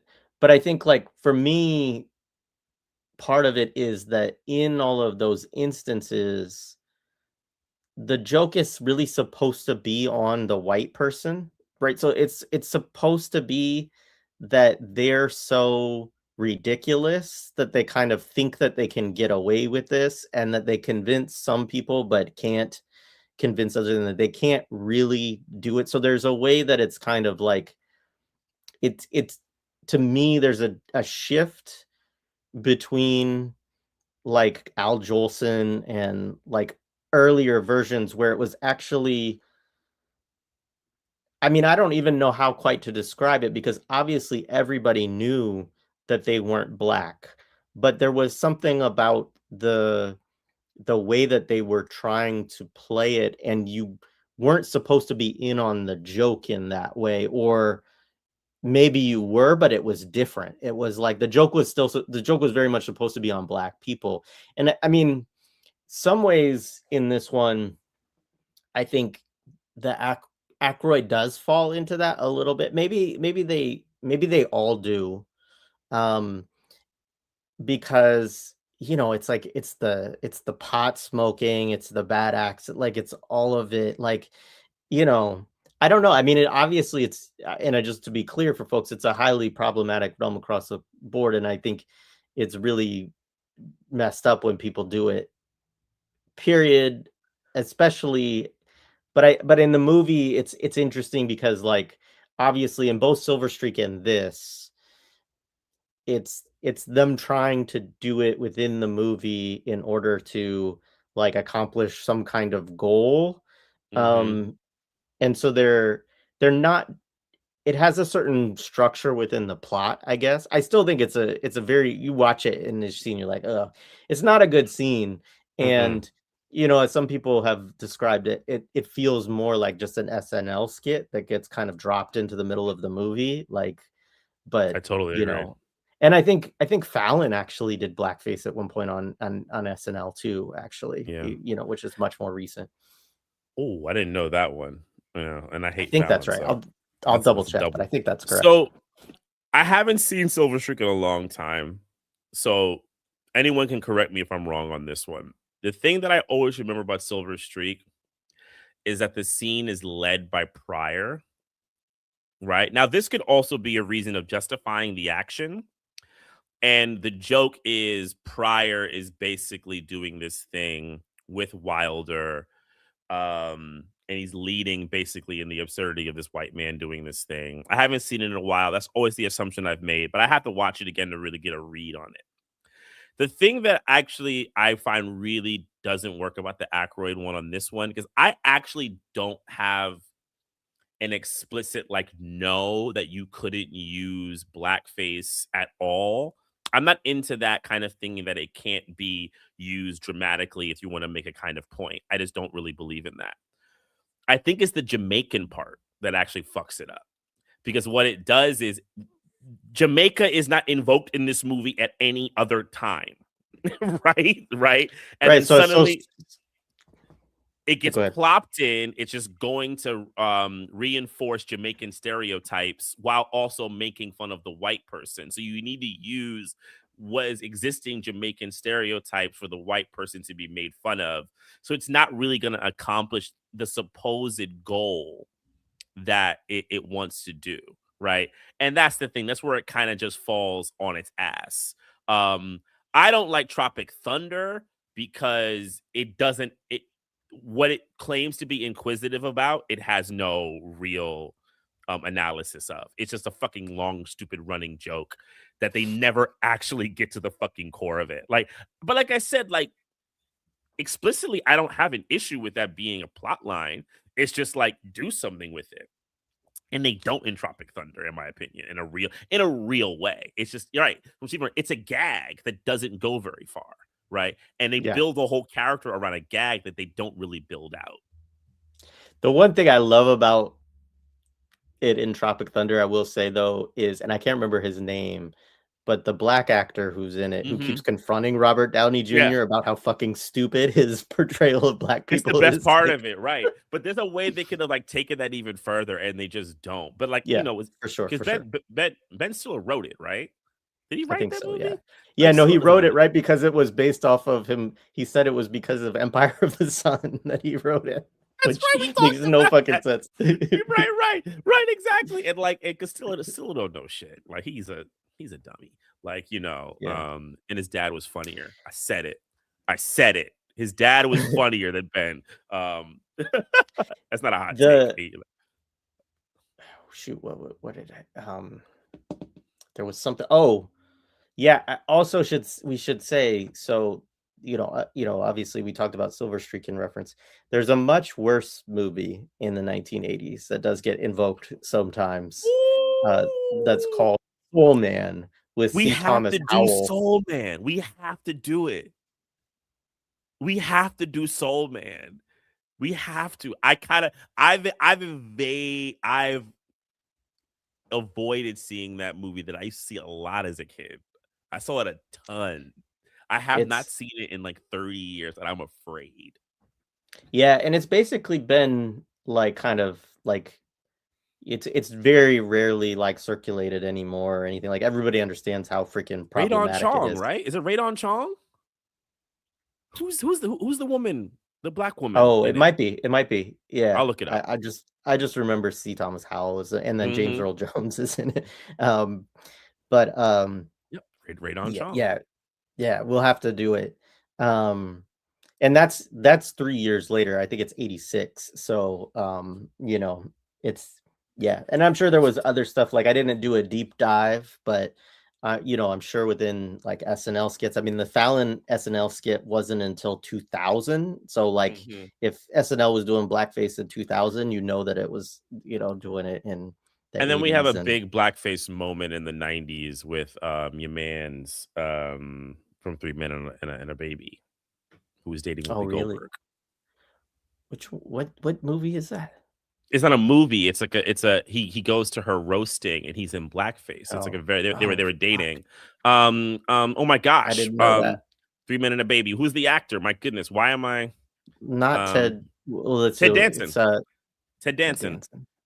Oh yeah, Holy shit. it's a very like known moment that he goes on stage in blackface, and him and Whoopi Goldberg were a couple at the time. And I think that's my problem with it on the whole, right? Is that when these representations go out in these films, whether the film does it in a way that kind of works or whatever, it just grants more license for people to do fucked up shit. Like it just, Mm-hmm. and yeah, Mm-hmm. the Yeah, the toga dancing party, thing, I fucking think blackface, like, the yeah, the dancing thing is like rancid, and like yeah.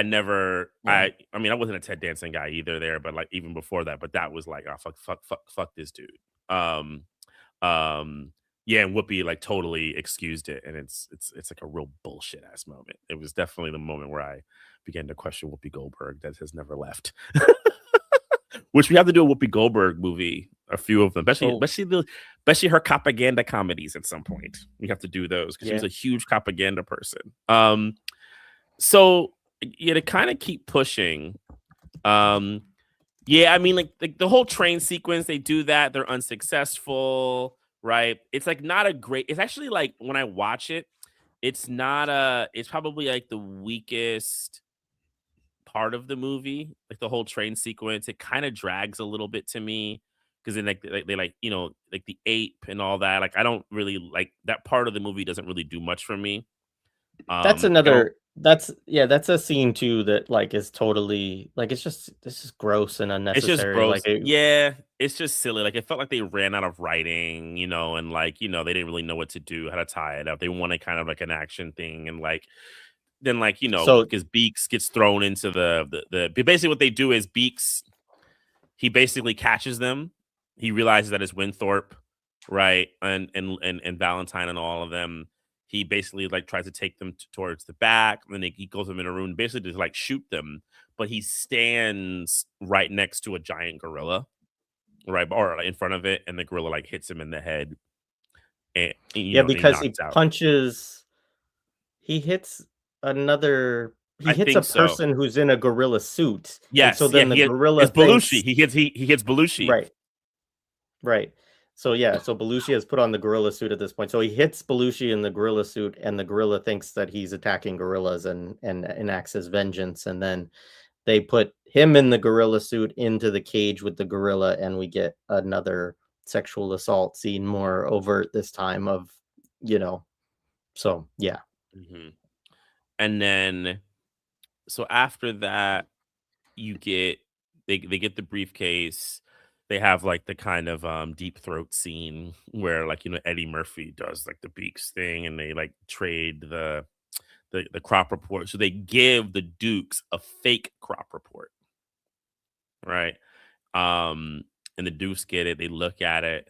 And this is like an interesting thing to discover from the film we have a couple of scenes before that, but the actual Wall Street thing, because I remember my experience as a kid and what I read about the overall general audience experience and how it and what they thought about it. Because then the scenes after that are like kind of setting up everything that they're at the train station in Philly, right? It's kind of wild to see that train station. I know that I go to whenever I go to Philly, I often take the train.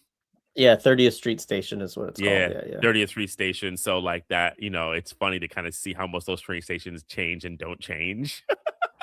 Yeah, and they've done a lot to kind of try to keep it, although they have done some renovations in the last like 5 years or so, but to try to Yeah, keep it a lot. So even if you were to go back like 5 years ago, it almost looked exactly like that. It's a little there's but still a lot of it does look a lot like that. like that. Yeah. And then you see basically then the other thing, and this is talked about a lot with Eddie, is how in a lot of his early movies he was forbidden from having love interests. Because the love interest is done through Winthorpe and Ophelia. So this is where they kiss. They're now together because she gives all of her savings, and so does Coleman. They give all of their savings to them as the collateral to basically do this like big money scam that they're going to do on the Dukes and on the market. But there's a lot of analysis on that. It's better to talk about it with Beverly Hills Cop because if I remember correctly, it wasn't originally for him, and they actually wrote out when he became Eddie's character. They actually wrote out him having a love interest in the movie. And it's an interesting kind of thing about black men and them not wanting to have that in that kind of movie. They felt like, so it's interesting in this movie. I mean, granted, the emotional center in many ways is Winthorpe of the film, but it's funny, like the only one who gets it, is the is Winthorpe. So they go and they take the train to New York. And I find the sequence where they basically have to walk up to Wall Street his lines are really interesting, right? Dan Aykroyd, when he's giving like Eddie like the lesson, right? He tells him like, this is like the den of capital, like, football and like, the Super Bowl. None of it can compare, right? It's like it's raw, it's rough, it's like it's the last, he calls like the one of the last bastions of capital and all these types of things. And he's saying all this law. I also like the joke of like he says all these lofty things and and then Eddie goes, all right, we gotta kill him. Like he basically is like, say, I gotta go there and kill him. It's like a great little funny thing that they add into there. But I find his language of like what capitalism is, but it's a glorification, right? It's like this idea that like this is like the test of real men. This is like the real man place. I mean, I remember as a kid that image of the Wall Street floor. Growing up in New York too, it was like, I don't think I ever went as a kid. I think there was like a school trip to it and I didn't go or something. I was sick or something. But I know that was also another one of those like New York City school trips to go see the stock exchange floor and from afar and see the bell get rung or some shit and have the whole thing happen. It also, like, the college that I went to, it was also, like, seen as the most, um like, the best thing that you could do after college was to go work for an investment banking firm when I was coming out in, like, I graduated in '05, right? And that was the kids who were gonna be making money, like, that's what they were doing, is they were gonna go work for Lehman Brothers, which, funny enough, collapsed 3 years later. But, that was, so it did have, it's interesting that way because I think in some ways, and it's not really a social mobility thing at all, but, like, I guess, what I would say about it is, like, in some ways among white people, if you are not yourself upper class, but if you have the ability to get to, like, good schools or universities, and like, so like the Winthorpe character I think is very interesting in that way, right? Because I don't know, they don't give us, unfortunately, like enough of his backstory to really kind of know, other than he went to Exeter and Harvard, which implies that he either comes from wealth or had like really good connections. um that is kind of like where you can then, I mean, and the idea is make your own money, even though, of course, like, you're being paid, commissions or whatever else to, like, to sell other people's money, as to trade other people's money, really. But yeah, that it is an interesting Wall Street, and then, we'll get into it as we do Wall Street, like, more thoroughly. It does hold this kind of weird mystique as this place where, like, again, if you just, and there's all these like really hyper exploitative, lawyers, all this stuff where you get where they just dump a shitload of work upon all the young folks, right? The people who are just coming into it, and that the business is kind of run off of like, you know but the idea is that, hey, if you put in your 3 years or whatever, 5 years of like taking everything, then you could be making a really really good amount of money, and then you can build your own wealth and become part of the elite for real, basically. Yeah, because like the whole setup is when you see the Dukes, they like sit, they have like an upstairs, like what is it called? What is it called? Like it's not an office, it's like whatever they call it on like the in like the broker thing. You have like a seat or whatever, right? And they're able to have it. And they have a guy who basically goes down and does it. And the guy goes in and they basically give him his marching orders, which then the guy kind of knows um that the Dukes know something, right? But he ain't gonna ask too much because he probably also fucking knows if he asks too much, he can't do plausible deniability if they get caught, right? So he goes down to the floor. Um, and they really do the thing where like Valentine and like Winthorpe are like one, right? Like they do the walk, they're like disconnected, and you really do see this like unity of this like petty bourgeois and this lumpen who find like the things that they need from each other to become like the perfect duo. And like it's full of all the weird shit about class, race, right? Like all the kind of silly, I think ideas that you saw floated later, like 20 something years later with Obama, really exist in this moment to me, right? It's this liberalism will be achieved at its highest when we find the perfect synthesis between whatever kind of quasi weird ideas we have about lower classes and black people, and not even just black people. You can put East Asians, South Asians, Latin American, like anybody. I think you can plop that. Women, two white women of various black, whatever kind of thing. We'll do working girl. That's another version of this. It's like a class and a gender thing that they try to like do. But then also there is still this reverence for a high stock because, and I put it in quotations, right? Because Winthorpe also gives like he's giving Valentine a lesson. Like Valentine's basically been taught enough, and now Valentine's like primed and ready to become, the next level of capital, right? And it's so fucking ugly, right? Like when you think about it, when I watch it now, and it's been like that for a few years, like the ending, I always just have this like, there's a way that like it's very naked in its admitting and what it wants to be, right? It wants to kind of put out ideologically, but it's so celebratory that I'm like, ah man, this is really fucked up. And I think a lot of people got their high energy watching this movie, right? Yeah, and then the only other thing I'll say, well, I'll say other things, but the next thing I kind of want to say is, so as a kid, I never understood this scene. I never got it. I never understood how the money was made, who made the money, so forth and so on. All I knew was that the Dukes lost everything, and Valentine and what you call it, Winthorpe got everything, and I did get that the crop report was false, right? And they had the real information.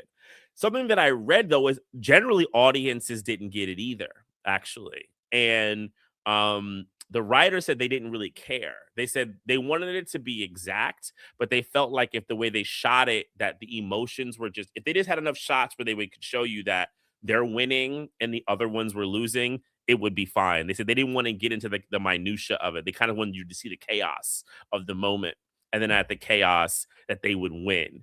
But yeah, like even when I read it, I'm like, okay, I get it, but like there's certain things about stocks that I'm like, what the fuck? I think my brain doesn't want to think anymore about it after a while because like it's Yeah. just so annoying. I mean, I know enough about it to kind of understand the basic mechanics of it, which is that they're short selling is what they're doing. And so that they know the price is going to go down. So at the highest point for the price, they start as fast as they can selling all of their shares. And as that's going on, of course, the price is going down, but then other people panic, right? And so then other people are selling, right? And so then it just creates this cascade of selling. And then amid that, you get the crop report coming out to prove that it's going to be they're right to sell, which then just escalates it further. And so they make a bunch of money selling it short, selling their shares at the height of it. Whereas because Mortimer and Randolph were buying in a belief that it would rise, and they didn't worry about selling, even though they were kind of like, what's going on, when they start selling on the floor. And eventually they decide, oh, like maybe there is something wrong. But they still are waiting for the crop report to come out because they believe that that would correct the market and that their buying it would still make them money. And so they keep it all, and they lose everything. And then in the margin call at the end that they do, means that they have to like actually make good on all the deals that they have made.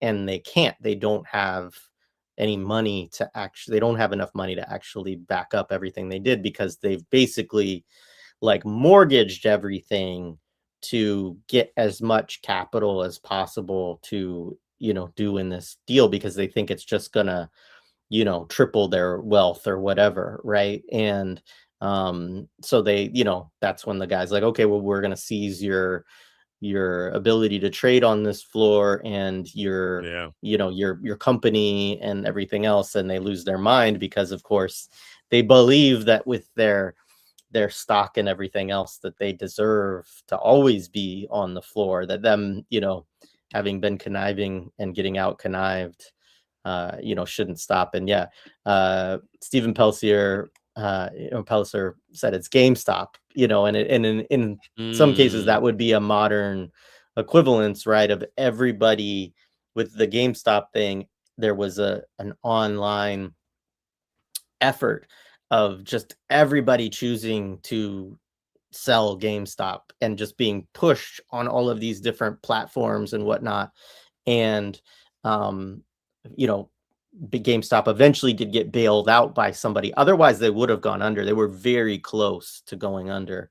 Um, but and probably will eventually, because nobody needs retail stores anymore. okay. But Yeah. yeah, Yeah. so Yeah. Steven just helped me. So I did get what the margin call thing meant, but I didn't realize that margin is a huge loan. That I didn't realize. yeah. Okay. Yeah, Yeah. I get that so margin calls like time to collect. I didn't realize that. Okay.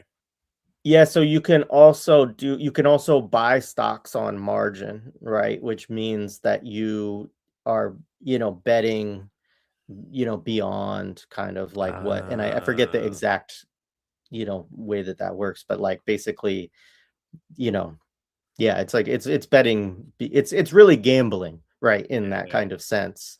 This makes me want to break up. Was it Capital Volume 3, where he talks about fictitious capital and all that type of shit? Yes, Like that's a like, lot of yeah, yeah, fictitious yeah, capital going on. yeah, yeah. Okay, Um, yeah, yeah. so So yeah, I mean, and so the other big thing that happens is like they have the sequence, all the like the rushing, and they're really kind of like showing you that, and it's just I'm different reminded of that like that '80s fascination of like the stock, right, and like the capital's like rabid nature, but how people got really attracted to it, right? And then, they do really big on like having, these shots of like Aykroyd and Eddie kind of like doing the things like the craziness, and like they're always calm, right?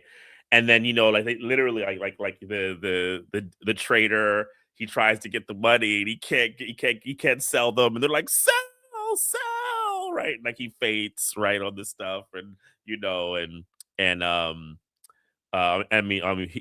Randolph also fades, right? The seller and all that type of stuff. And then when it clears out, you just see, Winthorpe and Valentine, and they're like, Winthorpe, how could you do this to us? And he's like, oh, I wanted to bet my friend here that we couldn't make a couple of guys super broke. And he's like, how much was the bet for it? It was $1, right? yeah. To kind of let them on that they knew. And and and then Mortimer just kind of goes off in his classic, tyrannical fashion. And once the margin call comes in for him to pay, like 395 million or something like that, I they had to pay right then or something. And he can't do it. And, and then that kind of ends the scene. They do have a cut scene to finding out that Clarence Beeks is on a ship to somewhere like the Middle East or Africa or something I like can't that. I can't remember where remember. he's going, but yeah, with the Yeah, gorilla. if the gorilla, right? And whatever. It's kind of stupid. To kind of like tie that up for everyone. And then you get the very final I just scene, right? Go ahead. Before we get to that, I just thought this Oh, was a this is good point. interesting. I don't know for sure, but I would guess you're probably right, is that in That's a good point. reality, Murphy and Aykroyd wouldn't have even been able to get onto the floor to do, Hmm. that kind of trading because they don't Part of have a a brokerage brokerage firm. firm or whatever, yeah, so, but yeah. Right. And then um you get the final sequence, right? Where they're on an island, right? And you see Eddie, and Eddie finally has his lady, right? They're kind of laid out and, they're drinking drinks, tropical islands, random that we don't know.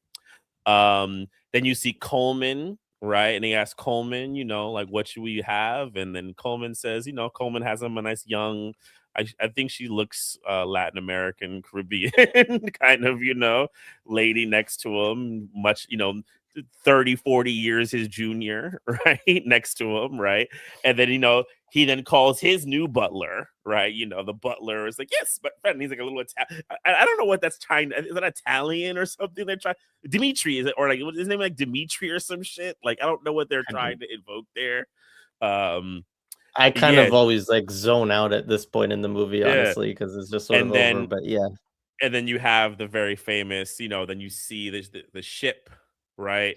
And I do find it interesting. I've always kind of taken it that though Winthrop is a slightly higher still than Valentine because he's on the ship. I don't know. It could be me, just reading a little into it, but I always feel like semiotically him on this like giant ship with Ophelia, looking good, Billy Ray, and then is feeling good, Lewis, like which is the very famous kind of sequence to kind of end the film. And they're on the tropical island, and what I think is interesting about it is I do think that that final sequence is like for a generation of people, it is a kind of ideal of success because Mhm. I've heard people go on vacations and say those lines, right? It's like the thing that you think looking good, right? Feeling good. It's like the invocation of what a real American success is. And that's really what this movie is. It's like there are new prophets. The old guard is degenerate. They're racist. They're not as hustle worthy. They don't have the new grit. The perfect thing you could have is this new grit unison between this white petty bourgeois, um, I guess elite schooling and this kind of street hustle, you know, and you put it if you put it together, you would have, and also no, actually not just that, also, but also Ophelia's kind of to a lesser degree, I think to a lesser degree, but I think it's necessary. Ophelia's kind of heart of gold, um, like toughness, right? And the other thing, and we didn't mention about Coleman as much. Coleman in the film is like, in a way, is like the nicest person because he's Mhm. never. One thing I noticed about Coleman is he's never mean. Like we didn't mention the one scene when Winthrop goes back home and he knocks on the door, how Coleman feels bad about it. So they don't do the whole thing of I don't like the guy that I have to like, serve hand and foot every day. He actually really does kind of like him, right? Which I find to be a little shit. He was you he know, like was he was annoyed with him when he was with him because, like, there was the whole, like, weird stuff between, there's the whole the scene with him food, and the girlfriend and the the food. food, and he's like, "No," he has to make him dessert, and then he's like, "Oh, you have it," and, he dumps it out, and that's, like, right at the moment where the Dukes call him and are like, "Hey, we're gonna fuck this guy over, and you're gonna work with somebody else," and he's sorta like, "Well, whatever you say, I work for you, you pay my check, Mhm. or whatever. And but then he hangs up on the Dukes and he says something like assholes or whatever. So like there's always a kind of understanding that, Yeah. he's a nice guy and he'll do, but it's also part of that. I In the film, I think it's kind of part of that notion of being a butler too. I mean, you get this with like Jeffrey with the the Fresh Mhm. Prince and everything else, is just like that. You can kind of dislike these people and make jokes under your breath or whatever, but Mhm. like you're really going to be very pleasant to them and nice and do what they say because that's your job. Yeah, because at the end of the day, the servant is this kind. Yeah, you're right. It's like this invoked character that they always have a good part of them, even if you're like a real shithead.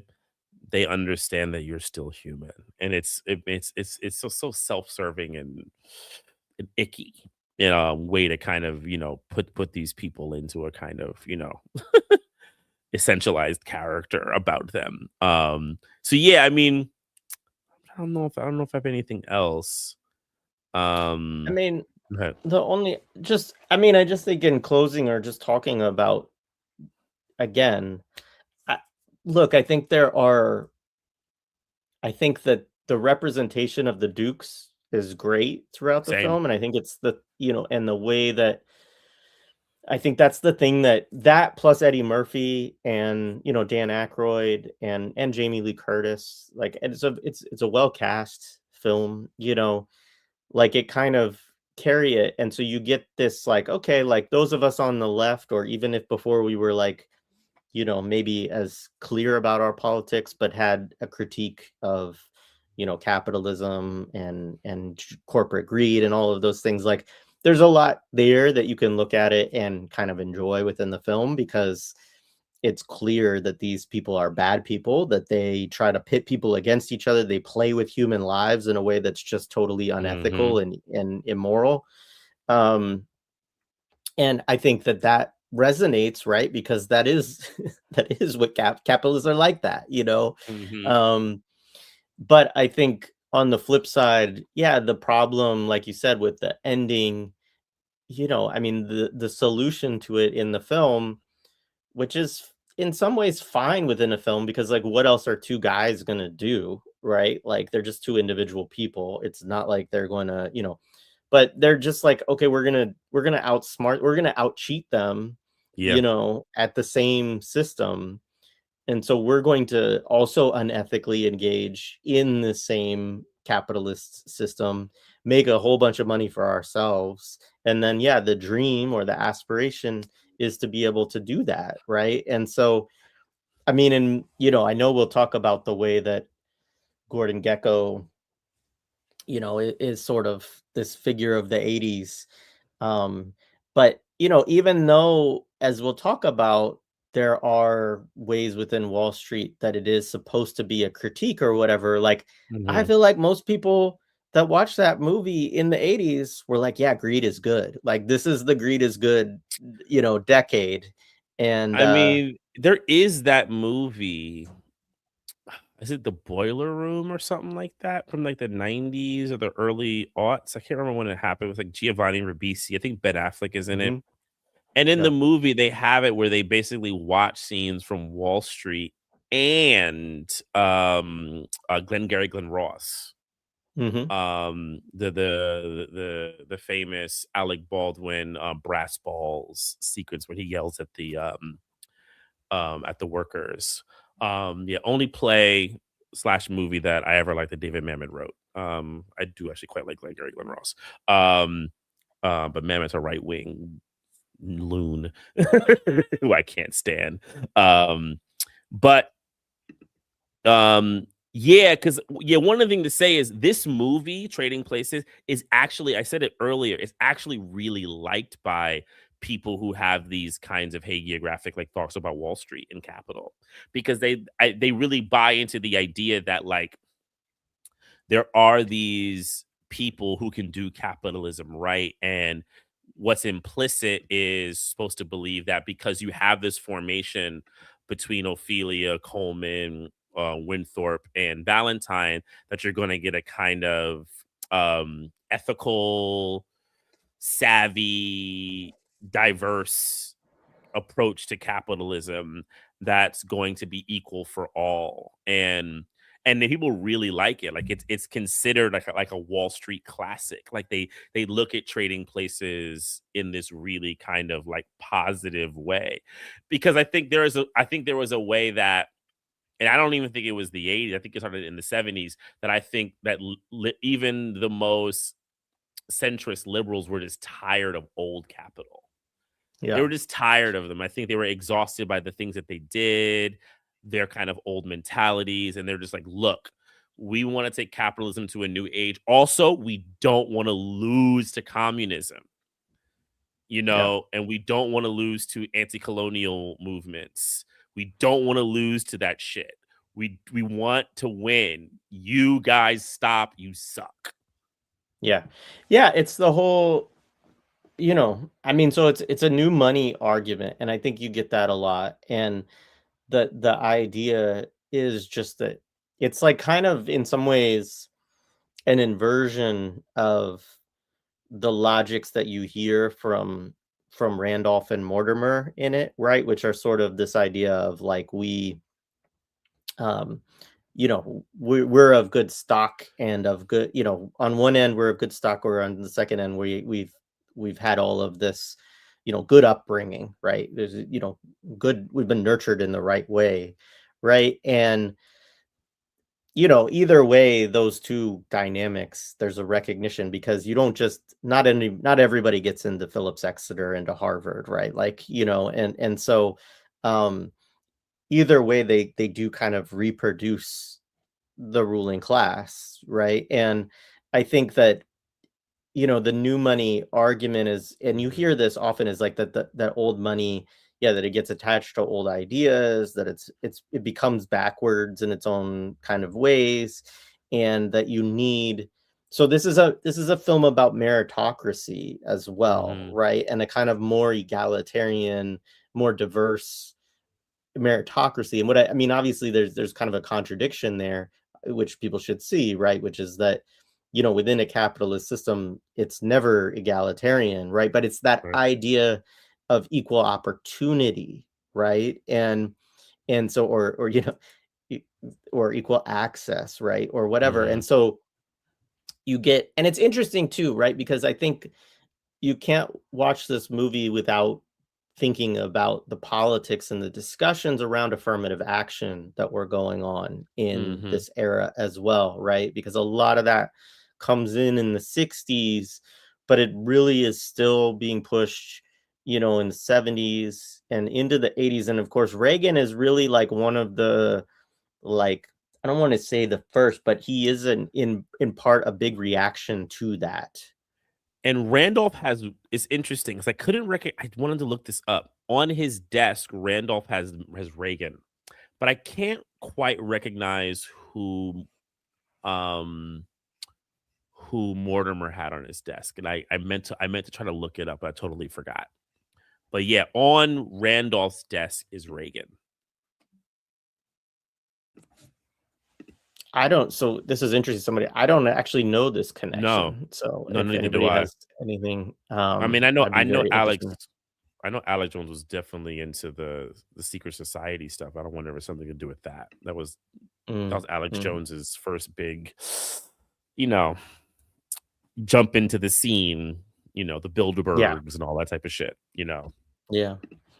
Um, but yeah, I mean, so that's the problem with it, is ultimately in the conclusions of the film, Yeah. and that I think it promotes, a hustle ideology, or just an ideology of like, if you work hard enough and you outsmart these people, then you can make as much money as them, and that's ultimately, making a lot of money is the goal in the end for anybody.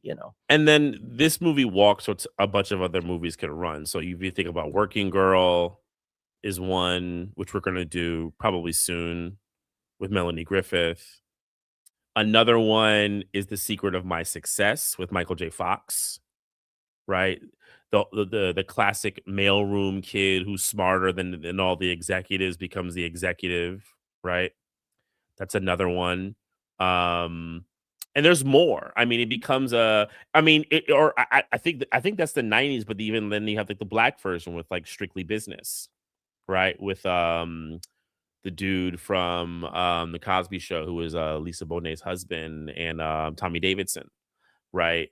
And that there needs to be this unification of like street smart, street knowledge, and like prep school, and they need to find a kind of unison to kind of like take over a big capital, you know. And yeah, this movie is super significant. And then I think, because I think its success, like, I think probably shows like a couple of things. One, how it helped create movies going forward of this theme, but also um how much I think people by that point were ready for this kind of new fake idea of capitalism. Maybe not ready, but like we're being primed for it, right? And really the direction that we all kind of headed in. But and I always see, and I'll say this like in final, like for me, it's like it's just like putting class struggle, you know, to like the back, because basically what it does, it like I always say this, like class antagonism and class struggle are not the same thing, right?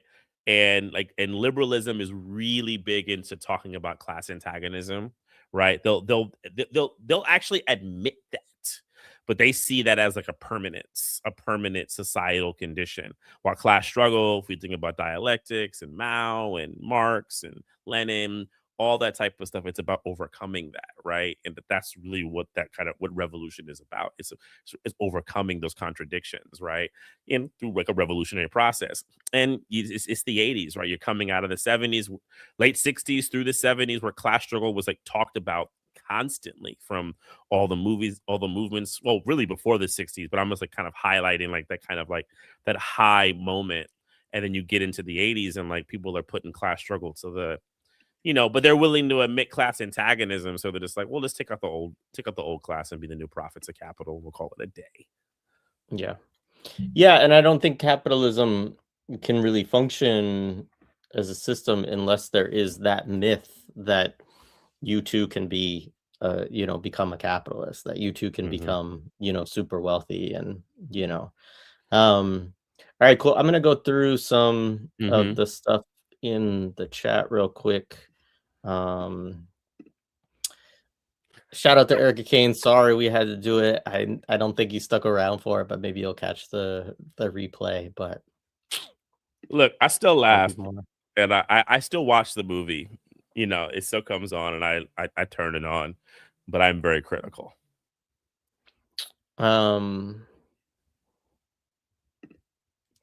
yeah, so we did talk about this, but yeah, and I know this was a question way Hmm. earlier, but yeah, there was that is one of the funny things, and just so to say what that was, it was an insider trading law around commodities, I believe. Hmm. Yeah, Actually, I think it was illegal on to sharing of use. government. Yeah, illegal to use misappropriated non-public government information for trading commodities. Which it's crazy also that I mean, it seems like that should have been illegal already, but, like, maybe that was, but then they literally call it the Eddie Murphy law, and so base Yeah, it off of the plot of this movie to come up with their law, I'm and sure it took them 20 years to do it. Eddie did his classic laugh when he heard it, like the at home when he heard that shit. This is just I think from the early part about Philly, and yeah, I mean, all of the architecture Yeah, around here is very that's so colonial. real. It's even called that, like a colonial style, but yeah, it's yeah. Um, yeah, this is true. Not even acknowledging that their staff are living humans, not a single word of them in the opening montage, and just in general, like they just are so horrible to everybody. Um, I can go to the movies by yeah, myself. there is definitely a kind of Job element to what they do to uh Winthrop, yeah. Yeah. A karate man bleeds on the inside. It's still rattling around in my head to this day. Sorry, that shit is hilarious. Yeah, the anti-African stereotypes, Merry New Year and all that. Yep. I mean, you can Yep. find stickers of that one is everywhere. We do have to do Jumpin' Jack Flash for Yeah, sure. we have to definitely do that. When was Serafina? It's not until the 90s, right? 90s, yeah. Yeah. I mean, the other one is, the other one, the other big whoopee one. We know what it is. Color Purple. Yeah. Yeah, no, for sure. I know. That one will get contentious. We need to have we need some backup. We need a good guest for that too. Oh, no, we might need two.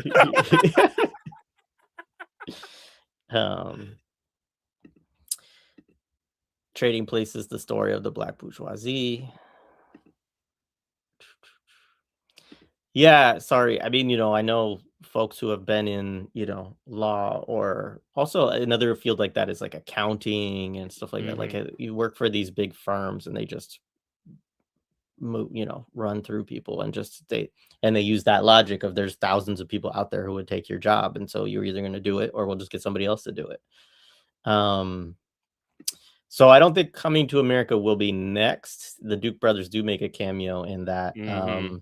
But we will do Directed it by for John sure. Landis. Remember that. Yes. Today they would use the Robinhood app. And that is, I think, how the GameStop folks did use the Robinhood app. They didn't have to get on the floor. Interesting, on Internet Archive, you find the interview that Alex Jones did with Russo. The Rockefellers play a central role. I forgot about it. Yeah, that's interesting. They are kind of a Rockefeller-esque family, and that would be interesting to read into. But yeah, I mean, Alex Jones is not really the person to do so. But I've read some histories of the Rockefellers, and it's sordid and scary stuff. Reagan and Nixon are the two presidents on the desk. Thanks, Kai. All right. Oh, the money Aaron Russo made from this film was the seed funding for Alex Jones on InfoWars. That is very interesting. Wow. There you go. That's actually really funny. Oh, wow. So I guess that says a lot about the politics too behind the film, right? Of like if one of the creators is thinking in that vein of they're dealing with this problem is InfoWars style politics, Right. Yeah, actually, for me, I kind of miss looking at producers for this one. Yeah, Aaron Russo was a very strange dude. Was a very strange dude. Yeah. Yeah. All right. Well, that's good. We have to figure out. So Mtume and I'll talk. We have to figure out next week. I did talk to Samantha Youssef. It sounds like we're gonna do the Empire on the 26th.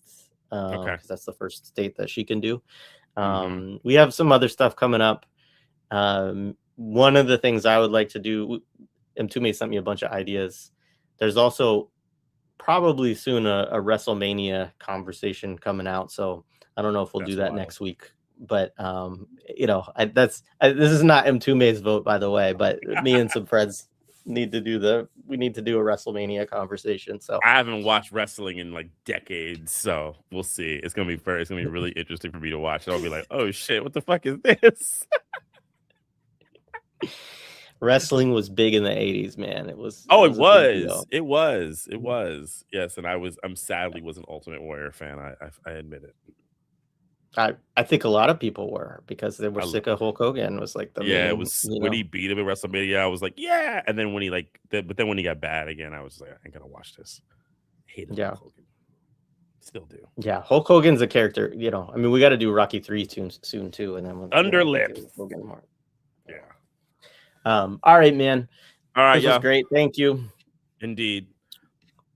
One last thing, and I don't know if there's anything you want to plug before you hop off, but tomorrow at 5 p.m. Eastern time, a bunch of us are going to be doing a fundraiser for Rifat Al-Arir's family, which was defrauded out of like $20,000. And so we're, looking to help raise money for them. They're living in tents in Gaza. And, it's just, I mean, obviously it's a tragedy and it's ridiculous that anybody has to be in that circumstance, but also, I think it does feel a certain way with all of the use of Rifat Al-Arir's like words and poetry and books and everything else, that his family is in that, circumstance, and they're not, they haven't been able to, see benefits from that. It's fucked up too. So, yeah.